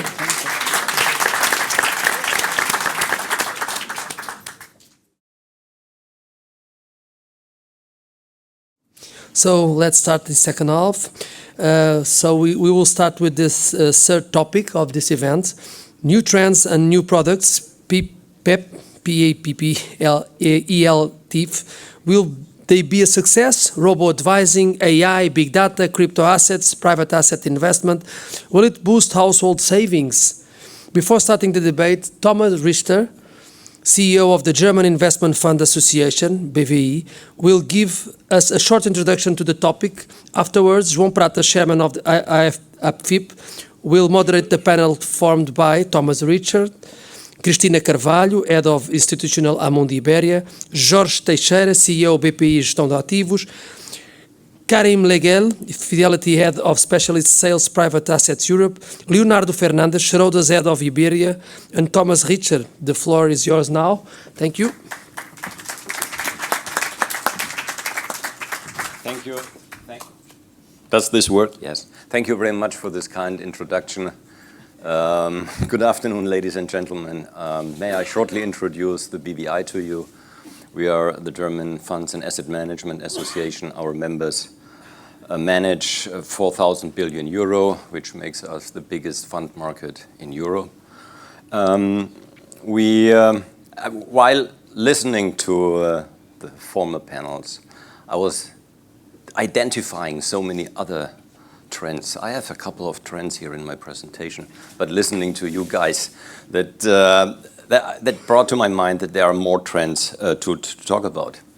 Ghislain was talking about the gap between IDD and MiFID, and was insinuating that the gap isn't as big as it was, and from an insurer's perspective, it's probably that it's them that are stricter regulated than us. I think this is a trend. The alignment of IDD and MiFID, this is a trend. Years ago, the gap has been huge. Now it's becoming smaller and smaller, as Tanguy said. But there is still kind of discrimination of the fund industry because, but to give you two examples, first example is the PEP. There is a cost cap. There is a fee cap of 1%. The 1% include the costs for fund, not guarantees, but life cycle models. But they do not include the costs of guarantees of life insurances. There is something to be done. There's a lot left to be done. Second is MiFID and IDD itself. If we want to charge the client a commission, the commission must improve the quality, enhance the quality of the service. In IDD, it's enough that the commission is not detrimental for the client. I think this is a big difference. So there's a lot to be done, and I'm optimistic this gap will be becoming more and more narrow. In Germany, for instance, we are talking about a reform of the private pension scheme, and the government is about skipping the requirements of annuities and guarantees. So it's on a good way. Another trend, financial literacy. Yeah, it's true what Tanguy said. Indeed, it's good that they are focusing more and more on financial literacy. Unfortunately, the matter is kind of a national initiative. It's a national matter. It's not an EU matter. What do they want to do? What can they do about it? So basically, it's a national thing, and I'm going to tell you a story that I really like to tell because it is so graphic. So, if financial literacy, we are running a program of financial literacy. We have brochures, very neutral ones, not biased to funds or stuff like that. And we are teaching that at high schools, senior level high schools. The program is pretty successful. It is teachers ask for 1,500,000 copies. That's not a bad program. And they asked for it. And we are not sending this to every school and then they throw it in the bin. No, no, no. So they are asking for it. Huge program. But at the end of the day, it's a minor thing. Do we really change things? No. So why are we doing it? We are doing it because we want to be a pain in the neck. We want to be a pain in the neck of all the politicians that are responsible for the school system. It has to be included in the curricula. They don't want to include it in the curricula. So we talked to one of these trade unions of the teachers. So the biggest one in Berlin. So we had a meeting with this trade union. So and after 10 minutes, the guy said, listen, Thomas, we are not interested in teaching capitalism in schools. Okay? So I admit it's a good initiative made by the EU Commission, but there's a long way to go if you really want to improve things about financial literacy. Another trend, ESG data. You guys were talking about ESG data. So that is a trend, selling ESG data. And I recommend you to compare the charts of stocks from big asset managers that are exchange listed, like BlackRock or like Amundi, and compare them with the chart of S&P and in particular Standard & Poor's and MSCI. Compare it to MSCI. So the stock of the MSCI stock price only knows one direction. In a report from an analyst from I guess it was UBS analyst, who was writing a report, a research on MSCI. So the final sentence was, the turkeys were not invited for Christmas dinner. The turkeys, that's we, you know? We are the turkeys. We are the turkeys. And that has been the very, very strong trend for the past years, selling data in an oligopoly, like the index providers, like the ESG data providers, etc. So they are oligopolists, and at the same time, we are legally compelled to use their data. So we are not allowed to leave the shop without having bought anything. We have to buy. This is a very comfortable situation for them, and they are making profit of it. So this is why we are fighting and we are suing. We have a lawsuit against one of these index providers. We are really fighting against these oligopoles with the EU Commission and try to make things better, because I now come to another trend, and this trend is shrinking profit margins for asset managers. And one reason is increasing costs, for instance, for data. Other reasons are decreasing fees. I guess it was Tanguy who was mentioning that fees for funds are slowly but surely decreasing. So basically, this is a very, very stable trend over the past 15 years, that profit margins in asset management are shrinking. So we were talking about ESG. Well, my members considered ESG funds to become a huge trend.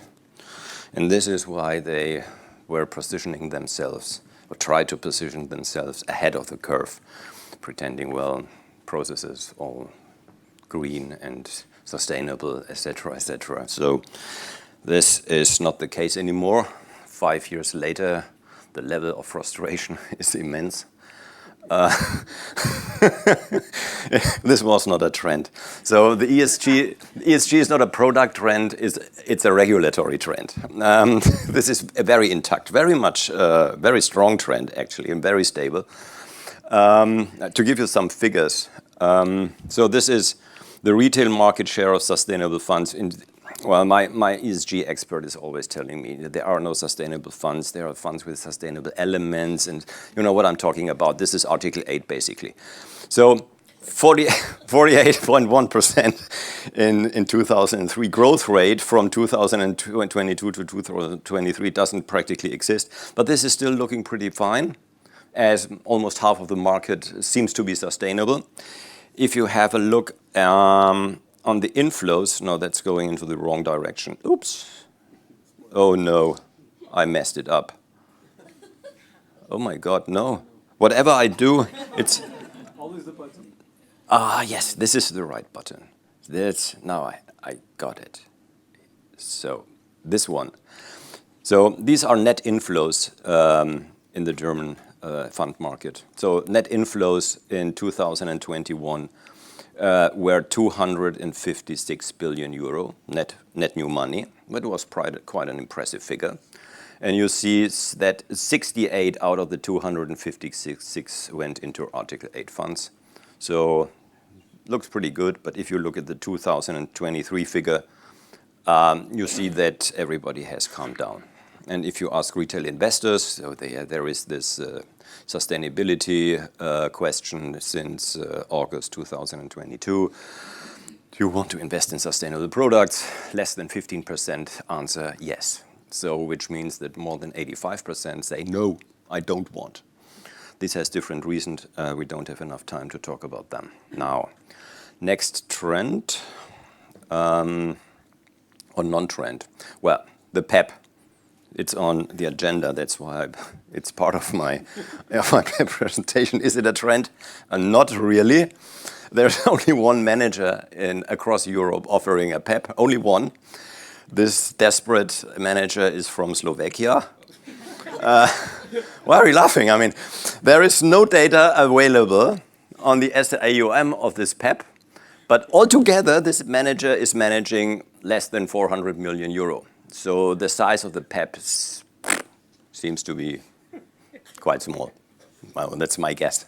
Probably not a big trend, the PEP, not yet, but of course, I think we all agree that old age provisioning and pensions are the most important trend of all. Unfortunately, it's not a European issue, it's a national issue. So we are pretty optimistic that things will go in the right direction in Germany. But as for the EU, no trend, but a national trend, a very strong national trend. And as I think, the most important one of all trends. Robo-advisors. Oh yes, robo-advisors. Germany has a very, very consumer-friendly press. And our press hates us. They think we are too expensive and don't deliver what we promise.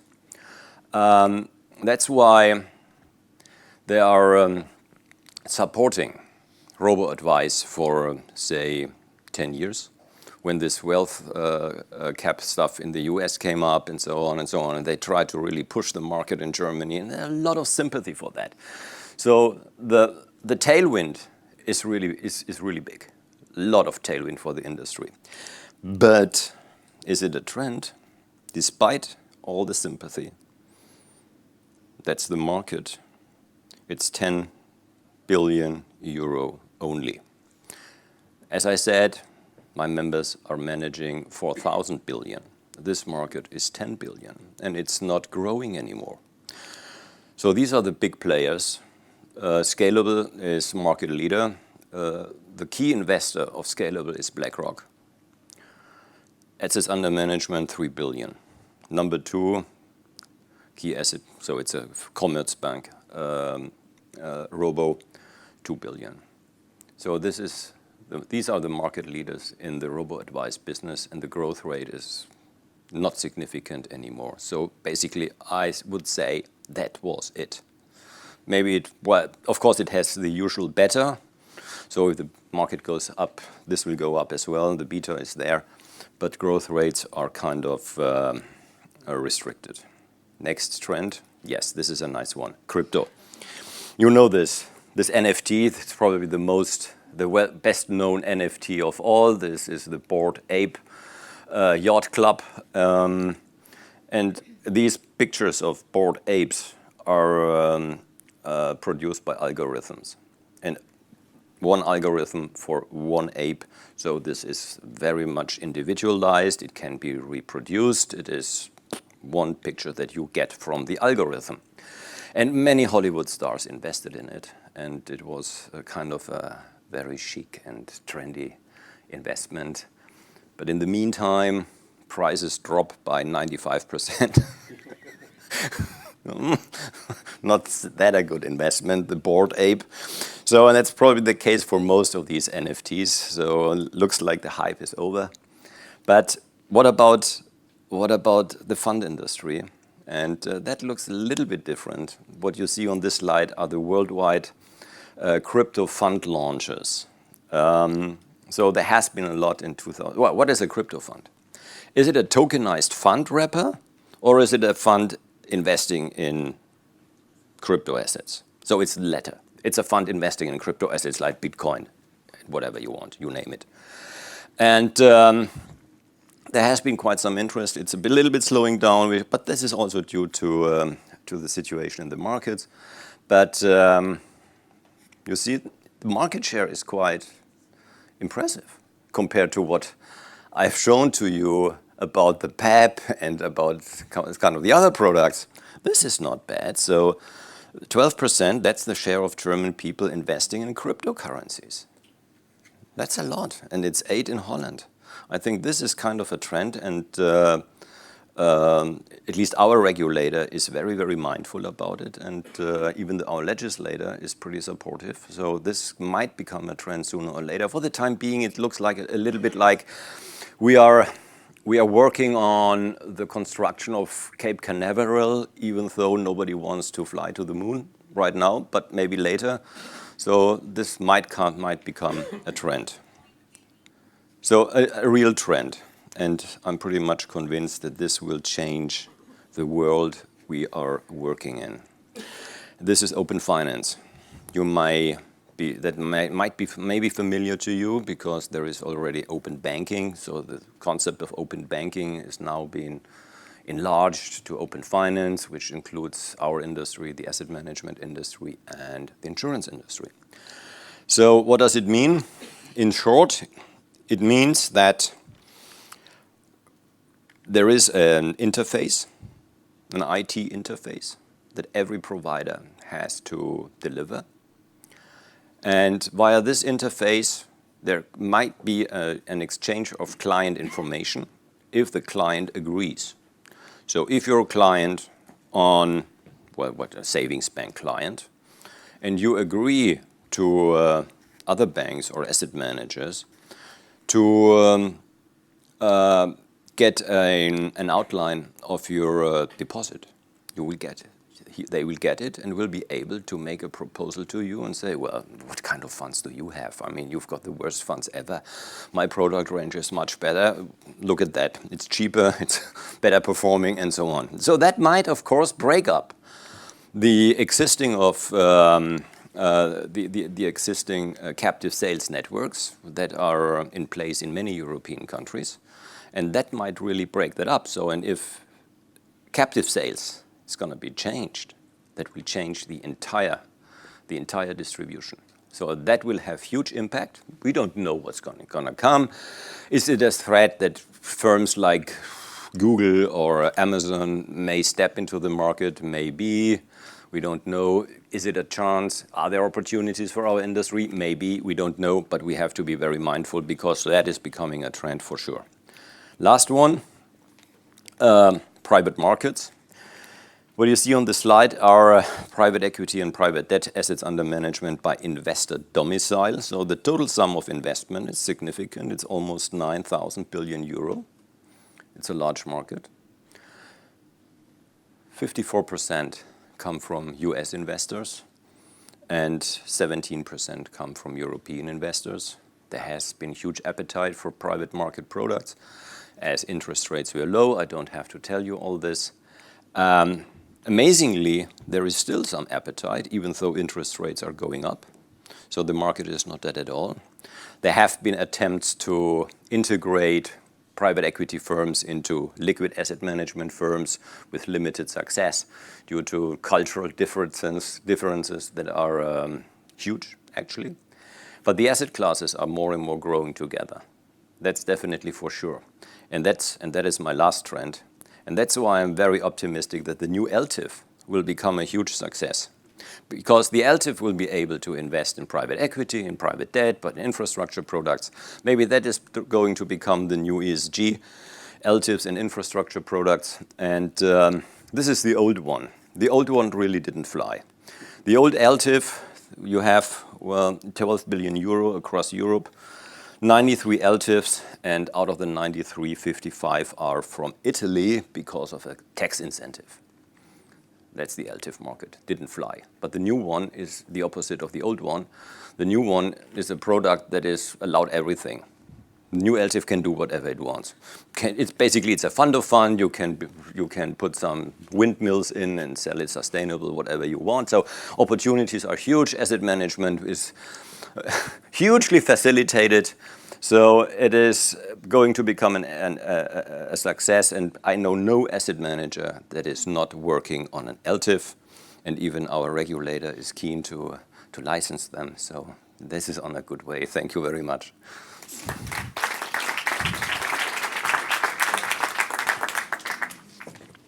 Thank you, Thomas Richter. Now it's time to bring to the stage the speakers. Cristina Carvalho, Head of Institutional Amundi Iberia, Jorge Teixeira, CEO BPI Gestão de Ativos, Karim Leguel, Fidelity Head of Specialist Sales Private Assets Europe, Leonardo Fernandes Schroders, Head of Iberia. This is the third panel of this afternoon. Thank you.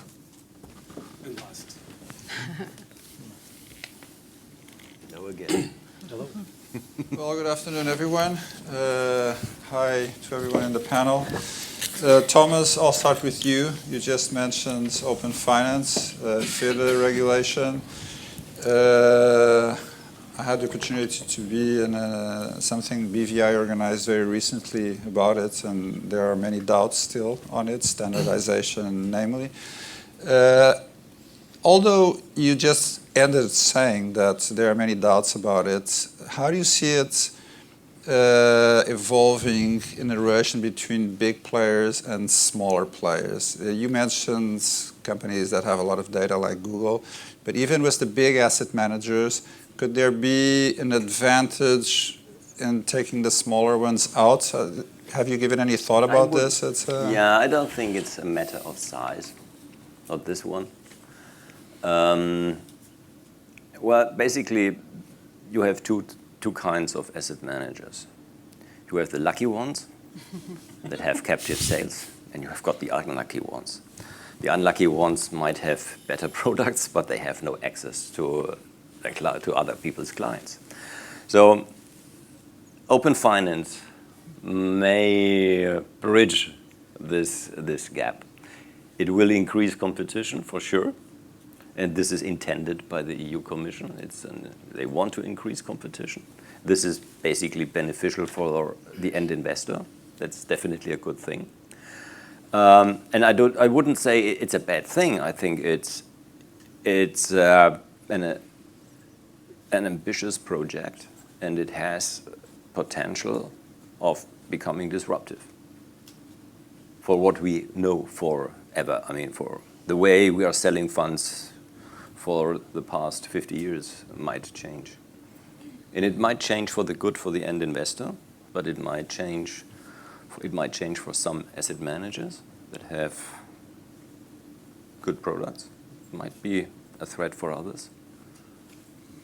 Very good. I don't think it's big or less big, but brand might be an interesting issue. The branding, how known is your brand? But at the end of the day, the question is, how much control do you have on your client?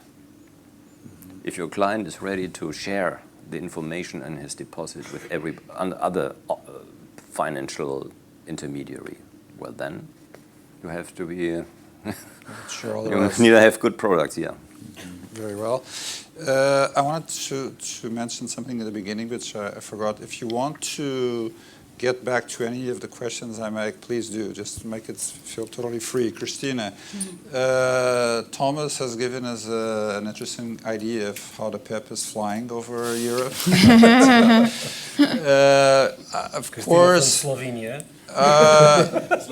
Slovakia, sorry. Slovakia. I can imagine that you would maybe see some space for improvement. But if there is some improvement, do you see interest in this product? Could you be launching the second PEP? It's, No, well, actually, I guess it's a great concept indeed, and I went, like to the website of EIOPA, and I found that at least 4 countries registered there. So Slovakia, as you said, Czech Republic, Poland, and Croatia. So even not the Netherlands is still registered. So it's indeed a very complex product, and what I might felt is like, imagine I wanted to see, at least we can see like this. It's imagine like we have the euro now, and we have the European Central Bank, which is taking charge of the monetary policy for all of the European countries. Imagine to have this complex product for all of the European countries. So it's difficult because actually each country wants to have it in its own way. So that's probably the main difficulty that we found it. So we think that it's a very positive step for Europe, but there's still a lot of things to do. So, and another thing that I think it's interesting to mention is that, and as you also mentioned, there's locally there's a lot of developments that actually compete with the PEP. And you can find it, for instance, in France and in Spain. In France with the Article 83 with PERCO, and in Spain we have like approximately 8 million people that invested in the third pillar products. It's true. I mean, it's. I think it's like 2 times in terms of the AUMs what you found on the second pillar.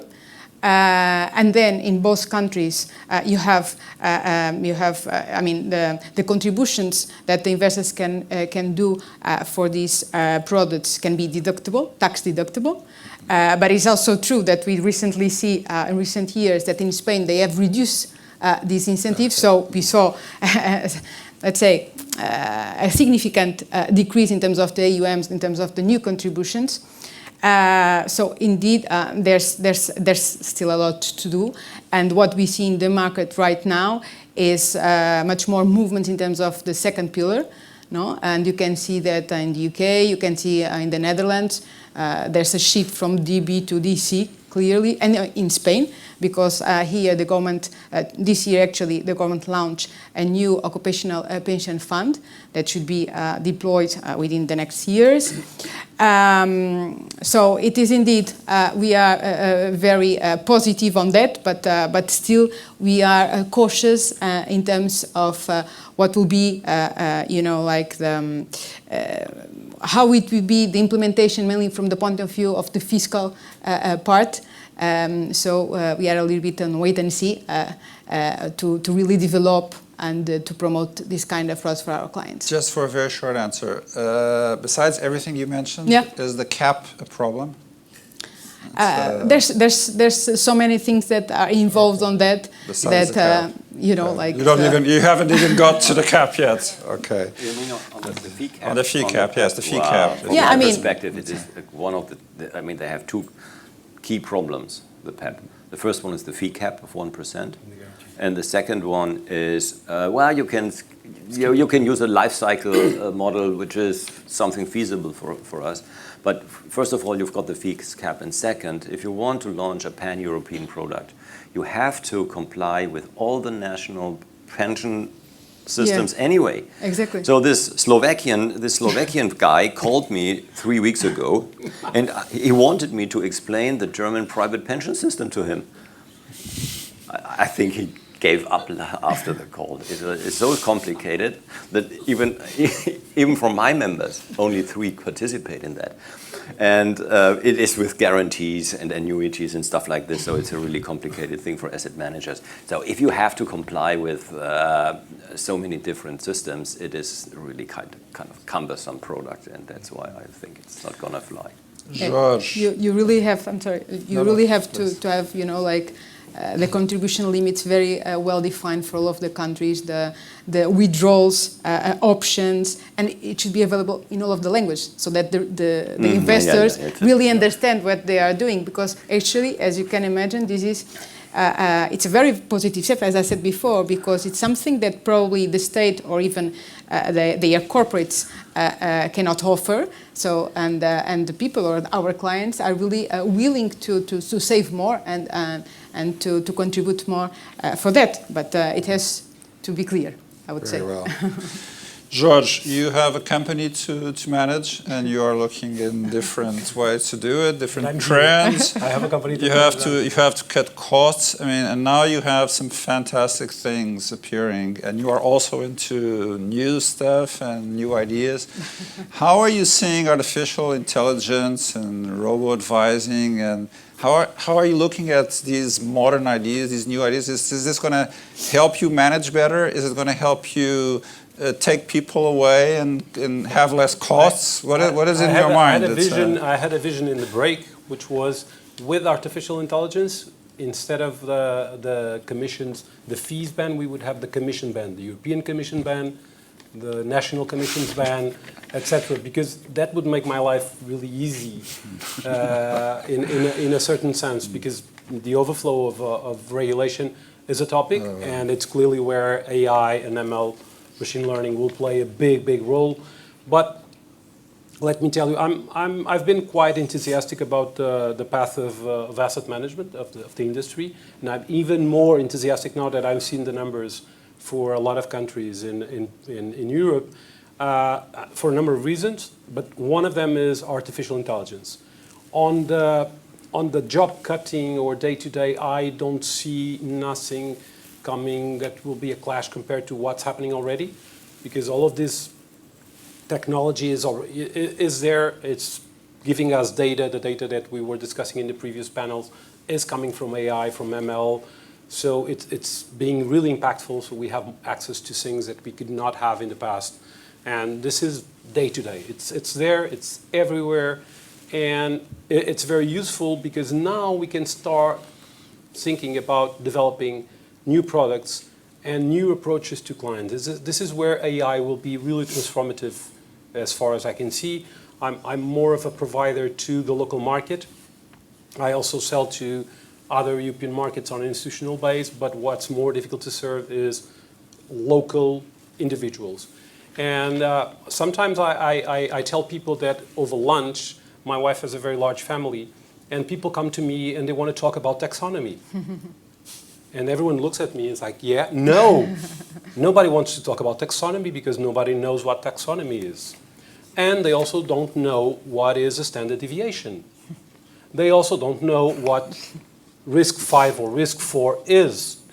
And so we've been building regulation that clearly clears our own responsibilities as product developers, as product managers, as sales people, and puts all the problem on the client side. So Bob Merton, around 10 years ago, wrote, he said a very amazing thing. It's like you go to a bank or to an advisor, and it's a bit like waking up in the middle of an operation. So you're in a surgery, and the surgeon comes to you, claps you in the face and says, how many stitches do you want for me to close you down? It's like, come on, you have to know it.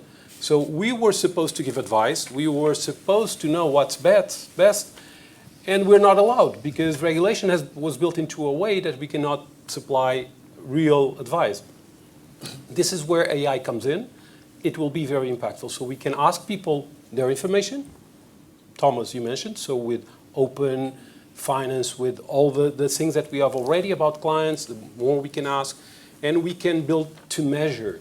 So if you look at this room, maybe a couple of years ago, there will be only men. And now you have women, you have executives, they are taking care of their own money, you have young, old. And so the typical client we had, the middle-aged men, it no longer exists. So we have to cater to a lot of people. So we really need technology like AI, new approaches to really serve the client from what the client needs, life cycle management, preferences, blah, blah, blah. So I'm really enthusiastic about it. Will it be cheap? No. Will it be easy to implement? No. But it will be easier than it seems from what we see from ChatGPT, whatever. So there will be apps and ways to work around and to really help people finally coming to the market, leaving the deposits and leaving the non below inflation returns and coming to things, because they will not need to be afraid. The machine will be able to tell them what they really need. This is very personal. It's not my company that is. I'm really looking into it. So I don't see job cuts for the time being. I see a lot of job expansion, because we can add new products, new services, and cater to new needs, as far as I can see. Originally, I wanted to include this trend in my presentation because it's on the agenda. But then I got confused. I've always thought that our industry is using artificial intelligence in a certain dimension, because we all know the stories from GPS data on Walmart parking lots and the possibility to anticipate quarterly returns of Walmart, etc. We all know these kind of stories, and my members tell me, oh, we are using ChatGPT, etc. So I thought, well, we are quite kind of ahead. But then we had a conference last week in Frankfurt, and we invited a lot of service providers from the IT side. And these guys told us that we are behind the curve and not ahead of the curve. And that they would be working for the automotive industry and for the chemical industry and what they do, and you guys, financial guys, you're way behind of the curve. So, okay, I don't know exactly where we stand now, but I'm confused, and that's why I skipped it from the presentation. Very well. Karim, I'll move to you. We are talking about new products, but also tendencies we see in the markets, private assets, and many people are talking about it. That's how interesting it is, and I'm really curious about one of the aspects of this trend, which is private assets and retail. I mean, it gets me really interested in now how you connect it. What can you tell me about your view on this? Is it a trend? Is it being looked into? Definitely looked into. Thank you. So, is it a trend? There will be a trend. I think it's a trend in general, right? So the private markets is a general trend in the sense of public markets are a big portion of financial markets, but there's a lot more happening in the private markets than has ever happened, right? So investors really want you. We want to give them exposure across them. And I think the institutional world has already done steps forward. And I think when Thomas was mentioning the demand still being there, even with higher rates, it's because there's a certain allocation now that's there. It's going to stay there, and it's harvesting this liquidity premium, whichever asset class you want. It's also a very diverse asset class, right?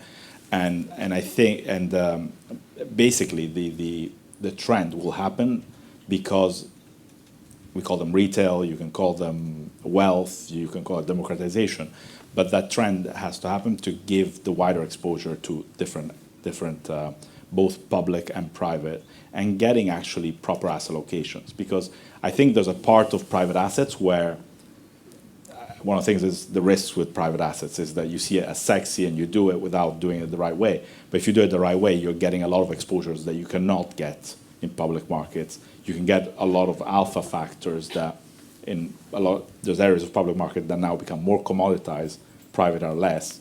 You can get into private markets a lot of the themes that we heard here, apart from the regulation. But if you think net zero is important, if you think delivering impact, if biodiversity, I mean, private markets really allow to achieve those exposures. So the trend will happen. How do you deliver it? How do you manage it? So how do you educate? Because if you think of where retail is, 100% of retail money is, as we've heard, deposit or daily liquidity.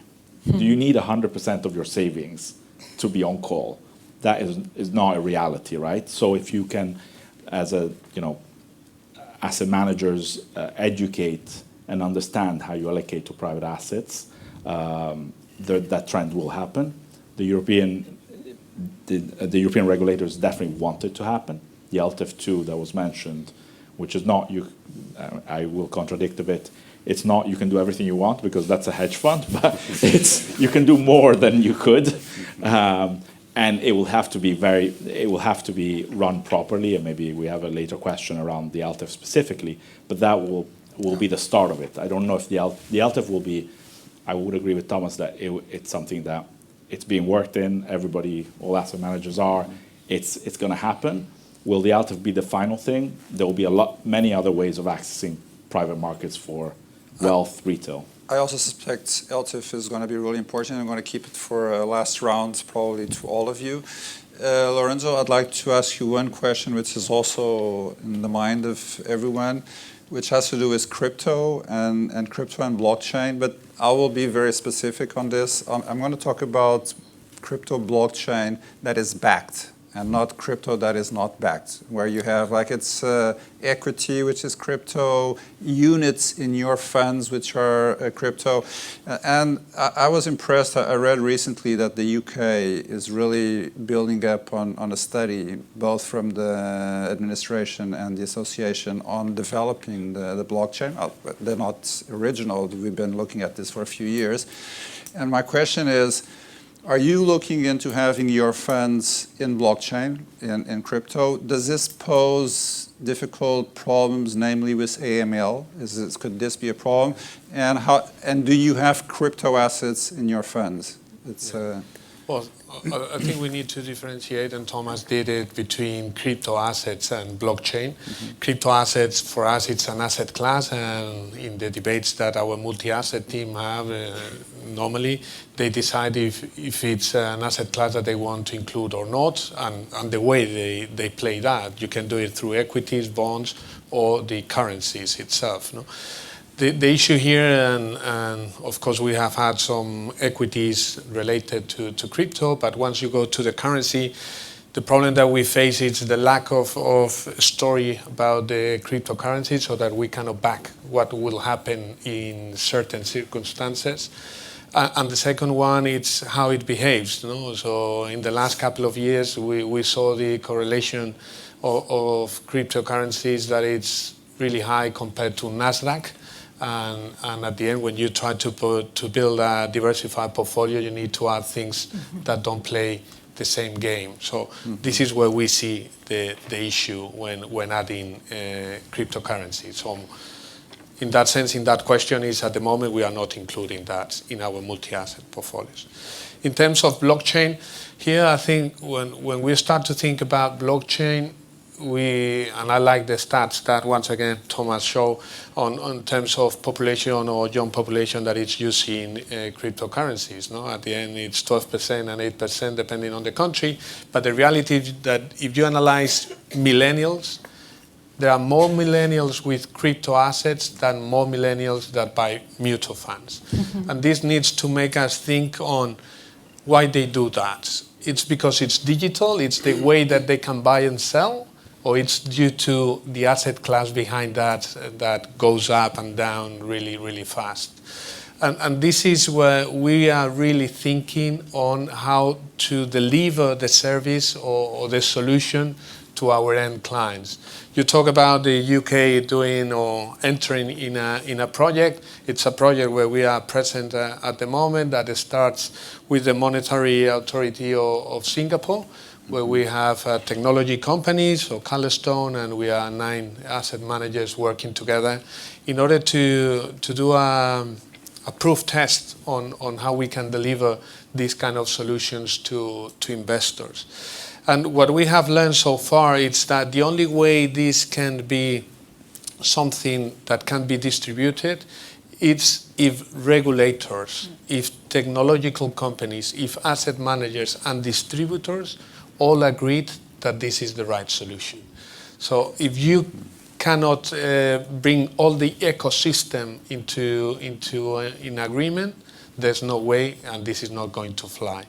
In terms of AML, at the moment, what you can do is, and Thomas mentioned a little bit, it's to tokenize units of funds. And in that case, you need to have those registered, so you don't have any issue with the AML, because you know who is the end investor.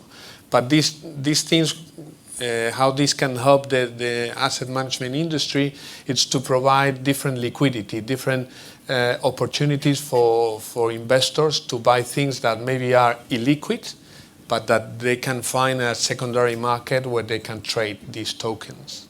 And this is where we are seeing value at the moment. Of course, I think we are far away of finding a solution that is going to be a standard for everyone. But in 10 years, I don't see why we cannot launch a product that is tokenized. In fact, in Switzerland, there are private banks that offer to their clients trading on crypto assets and depository of crypto assets. So in terms of AML, once again, there is a register of who owns what. Talking of Singapore, the tokenization of private assets actually exists in Singapore, for example. Exactly. Also, Singapore is ahead of the game because they are quite open on try to see themselves as innovative in that sense. Very well. I'm going to do something rather unusual. I know Leonardo is on a time restriction because of a flight. So I want to ask you a second question, and I want to free you. Afterwards, you can leave whenever you wish, and everybody knows why. I would like to get your thoughts again on private assets. I'll put the question again, which is, if you don't worry about having retail or non-professional, non-institutionals buying private assets with the liquidity problem, aren't you worried that you could have, if you make this very big, could you have complaints in the future that there was a missale, or is this a problem? And the second thing I'd like to ask you about is, how do you connect this with LTIF, which there could be some relation with the new LTIF? Well, I think to bring solutions to more type of clients, I think it's something good for the industry. But one clear message that we all need to tell the market and regulators is that the only way where we can offer these kind of solutions to retail investors is with advisory services. The client needs to have someone that is professional that tell them if it's the right solution for them or not, as it's a fund, as it's a cash deposit or whatever. So I won't allow someone without advisory services to buy this kind of solutions. This could create a lot of problems. Secondly, if you analyze the percentage of savings of households in real estate, I don't know what will be the number, but maybe it's 60 or 70% of the wealth in some cases. And I don't think real estate is you can sell it one day or another. So at the end, I don't think it's an issue with the liquidity. It's an issue of how you use it and that you understand what you are going to get, when you are going to get, and to put a small piece of your portfolio on these kind of solutions. And this is why LTIF and reducing the minimum, that some people it's scared about, we are going to leave open a door for more clients to invest, but also you need to think in another way. So for a client that has €1 million portfolio that can invest, let's say 10% in private assets, 100K, up until now they can only buy one solution. If you lower the minimum, they can buy 10. So in terms of diversification of different private asset solutions, I think they are better in having 10 rather than just one, especially because you can mix different asset classes. So I think, of course, there are things that we need to work very hard in terms of education, etc. But I see as a positive because at the end, the returns on this kind of products, given that retail investors cannot touch it, and we know psychologically that they sell in the worst moment and they buy in the worst moment. So if they cannot touch it, maybe it's a better investor for them. Thank you. Christina, coming back to you and to question a bit similar to what I asked George a while ago. How are you looking into your organization with new technology, artificial intelligence, big data? How are you looking at this? How will this impact your business? Well, actually, so the AI is driving productivity gains, no, and it does in multiple areas. So you can see it, for instance, with investment research. No, it can really help a lot of the automated repetitive tasks. No, mainly when you have big amount of data. It can really assist an analyst that are making an analysis, fundamental analysis of a company. Of course, that when you have a client with a big portfolio, with a lot of constraints, you can really, it can really help you to develop new proprietary tools in order to forecast the market and even to forecast, of course, the economy. So, as an asset manager, as you can imagine, we are collecting massively amounts of data, qualitative data and quantitative data.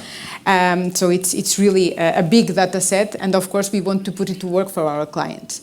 So, and here that's where ChatGPT cannot really invent anything, but can really allow us, you know, to creating mainly customization in terms of what is the reportings to the clients, and really help them, you know, to really, or allows us to help the clients to really target their segment and to reach their really needs. And so this is, let's say, what we see the main advantages of the intelligence or artificial intelligence. But you also have to take into consideration the risks. So when you are in an investment process and you are meeting or face-to-face a client, or you are meeting a corporate and you meet the CEO of this corporate, and he share with you some worries, his constraints. So this is something that the AI can really not, you know, deploy, no? Or the AI, yes. Well, but so far. So, I mean, the AI at this moment, I think we have to combine it with the human side, because, for instance, AI cannot yet probably be worried about producing, you know, like, let's say, a false positive, or if it's working with a limited amount of data, you know. So this is something that you can only have it when you are in front of, and you have a one-on-one meeting, no? So in our opinion, what we see in terms of the AI, it's really that you can deploy a lot of areas that can really added value, no? And then it is the improvement of client communication, improvement of the risk modeling, and it's pretty much that. But we still think that we really need to combine what you can be received or get from the AI together what all of us are doing here, actually. Very well, thank you. Karim, I have a question for you. I'm going to try to see if I can make it come well. LTIFs are on the table, the change of the regime. One of the concerns about the LTIFs is to bring in more retail into LTIFs. And there's one thing that I always wondered, which is, well, if you bring some liquidity into the LTIF, and if the LTIF is a long-term investment, which has a long-term price, aren't you just doing something that doesn't make sense, which is you're making the product, which is the long-term, more liquid, so you bring in retail, but then it's not long-term anymore? Or does it still make sense since you enlarge the scope and you could have different LTIFs, some more or less liquid? What is your view on this? Are you looking into having LTIFs? Absolutely, yes. So we are looking into LTIFs, as a lot of people are, and actually clearly next year a lot will come out. The question is a very pertinent one, but in reality there'll be a lot of different LTIFs. LTIF 2 allows for about 45% can be in UCITS, right? So that's stuff that clients can already buy on their own. So and it allows clearly fund of funds, so more diversification already in the structure. So you get the benefit of the lower middle, you get the benefit of getting different exposures to liquid, illiquid. There will be many different options for investors as that develops. I think the benefit is actually very, very clear and very big. You get exposure to private assets, whether it's 55% or probably it will not be, but maybe some will be 100% because it can still be closed-ended for people who want to put, a smaller allocation into something that's fully closed. There'll be a lot that will feel as if they're more liquid, but when we talk of semi-liquid, it's not that much more liquid than a closed-end. It's giving you about 5% per quarter, like the existing ones have typically. You can redeem every quarter, but for a max of 5%, which pretty much puts you at 20% in a year. If you think of a senior loan fund or a private debt fund, you're probably recycling 20% between distributions and refinancing anyway. So in a way, it's not very different from that.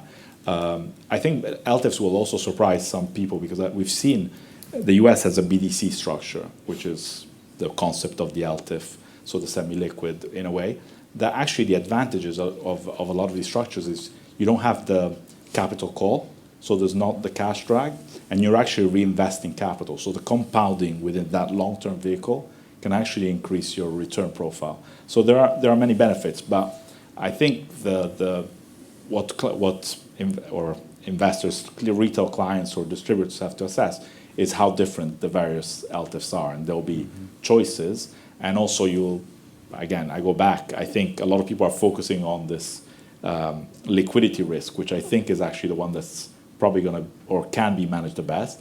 I think a lot of the focus will, as you make more data points, is also, which is a general focus of private assets, is really having strong valuation policies, because I think that's where the game really around performance fees or how you measure entry and exit points around the LTIF space. Very well, thank you. George, I have a question for you, very direct. Is your LTIF procedure ready for the supervisor? Do you already have an LTIF on the roll? Is the supervisor ready for me? You have. I know you will. I have to use the line. I'm waiting for the regime, and I know you will. I know you will, and I know you have a long time experience with non-liquid assets. So are you looking into LTIF, launching an LTIF? It's definitely, the change is impressive because it removes all of the problems it had. It seems to create an environment where we like to look at it and see an expansion of what we've, as you mentioned, João, we've had our open-ended real estate fund is turning 30 years next year.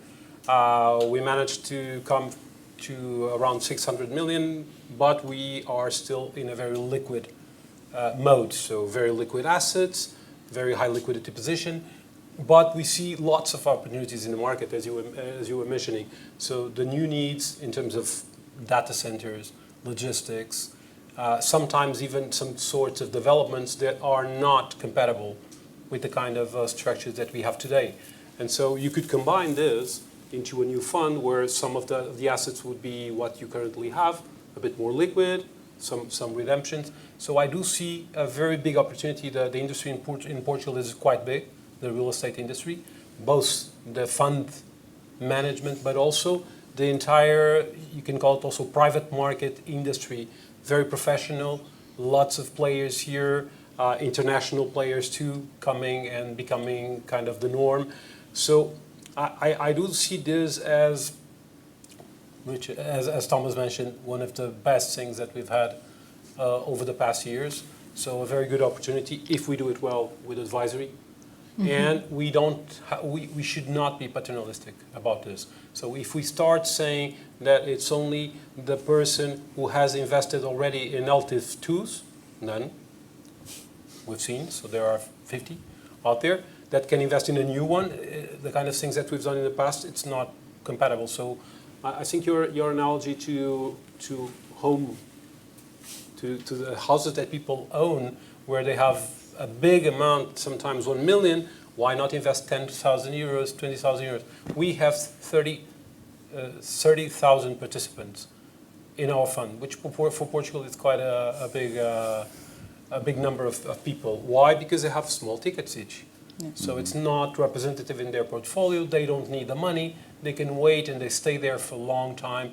And we've increased the pre-notice to 2 years, and they kept going in. 7 years ago, you were there involved, and so I think this is maybe a turning point also for the combination of the fund, real estate, and private asset industry. I think it's a very good moment. Very well. Thomas, one last question. As a visionary, you have a great view on the market. I understood. I was going to ask you your idea about PEPs and LTIFs. I'm not going to ask about PEPs anymore. You already said where you were on this. Maybe we will have PEP point 2. I mean, yeah, who knows? well, maybe point 2. But New now, PEP. LTIFs, coming from Germany and having your industry talking to you, do you see this advancing very quickly? Is LTIFs the next big usage in the European markets? Not as big as usage, but AIF will be substituted in volume by LTIF products? Why is the LTIF so attractive for a fund company? Unlike a retail AIF, it's got a European passport. Yeah. So that's why you can put assets into it that are not allowed to put into a usage. You've got a new wrapper with a European retail passport. So that's actually what makes it so attractive and so charming for a fund company. What is the big challenge? Liquidity management, of course. That's the big redemption management. But this is again depending on the assets. Of course, you can ramp up your usage quota to more than 45%. You can ramp it up to 80% because only the core quota is limited to 55%, but then you can put other.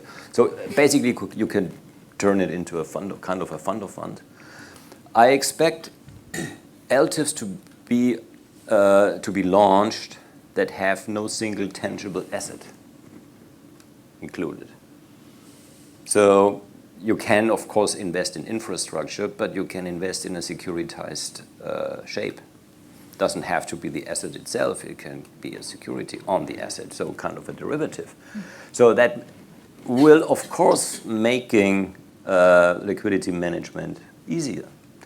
But then other providers will say, no, we want the real infrastructure thing for marketing reasons and whatsoever. So you will see all kind of different LTIFs. So the range will be really, really vast in what we are going to see. And depending on the asset in the fund, in the LTIF, liquidity management has to be different. So we are in discussions with BaFin about all these liquidity issues. So you may know that there is still this proposal from ESMA to be proposed, and ESMA has some fancy ideas about liquidity management and a holding period of 3 years and stuff like that, and everybody's against it. In particular, the EU Commission is against it. They don't like it. They announced to contradict. They wouldn't agree the ESMA proposal. If that's going to happen, we can wait for another year until we get clarity on the redemption issues. But the regulation is coming into force on January 10th. So legally, you are allowed to launch a fund. You are allowed to launch an asset. It's a bit like Article 8. You don't know exactly. Without the RTSs. Yeah. So you are in a position to launch an LTIF as of January 10. BaFin tells us, listen, we don't agree with what ESMA suggests. We think there are so many LTIFs, and each LTIF needs a redemption scheme, a liquidity management scheme of their own. Okay, that is quite pragmatic, but it's promising to become complicated if you have, depending on the LTIF, different rules for the liquidity management.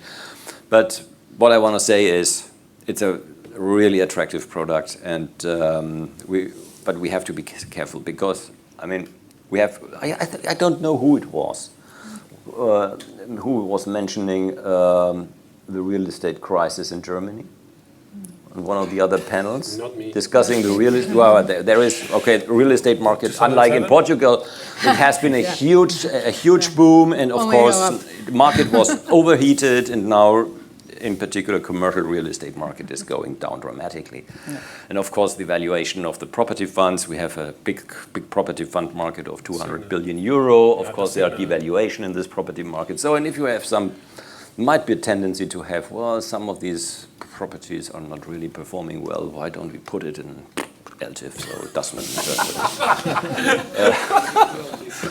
or greenwashing. Greenwashing. No, I'm not kidding. We are seriously discussing this. I'm saying no. Or greenwashing. I mean, why not saying, well, I have a fund of fund, including, I don't know, 60% usage. And I want to have kind of a sustainable LTIF. And I put some fancy windmill projects in it and wind parks in the North Sea, etc. Sounds great. And I sell it as a sustainable fund. So that's the new sustainable funds. So it's the new Article 8 is the LTIF, maybe. But in fact, I have to, a disappointing message for you. The fund naming directive or the fund naming guidelines that are going to be issued by ESMA in the first quarter of 2024 will also be applied by LTIFs. So it's the same regulatory framework, so no chance to be greener. Thank you very much. Thank you very much, all. An applause. Thank you. And I will just wrap this up very quickly. It's light. Thank you very much for attending. It's I thought it was really interesting. I hope you also thought it was interesting. It was typed, so you can check out any part that you find interesting to review. And I hope we meet next year again. Thank you very much.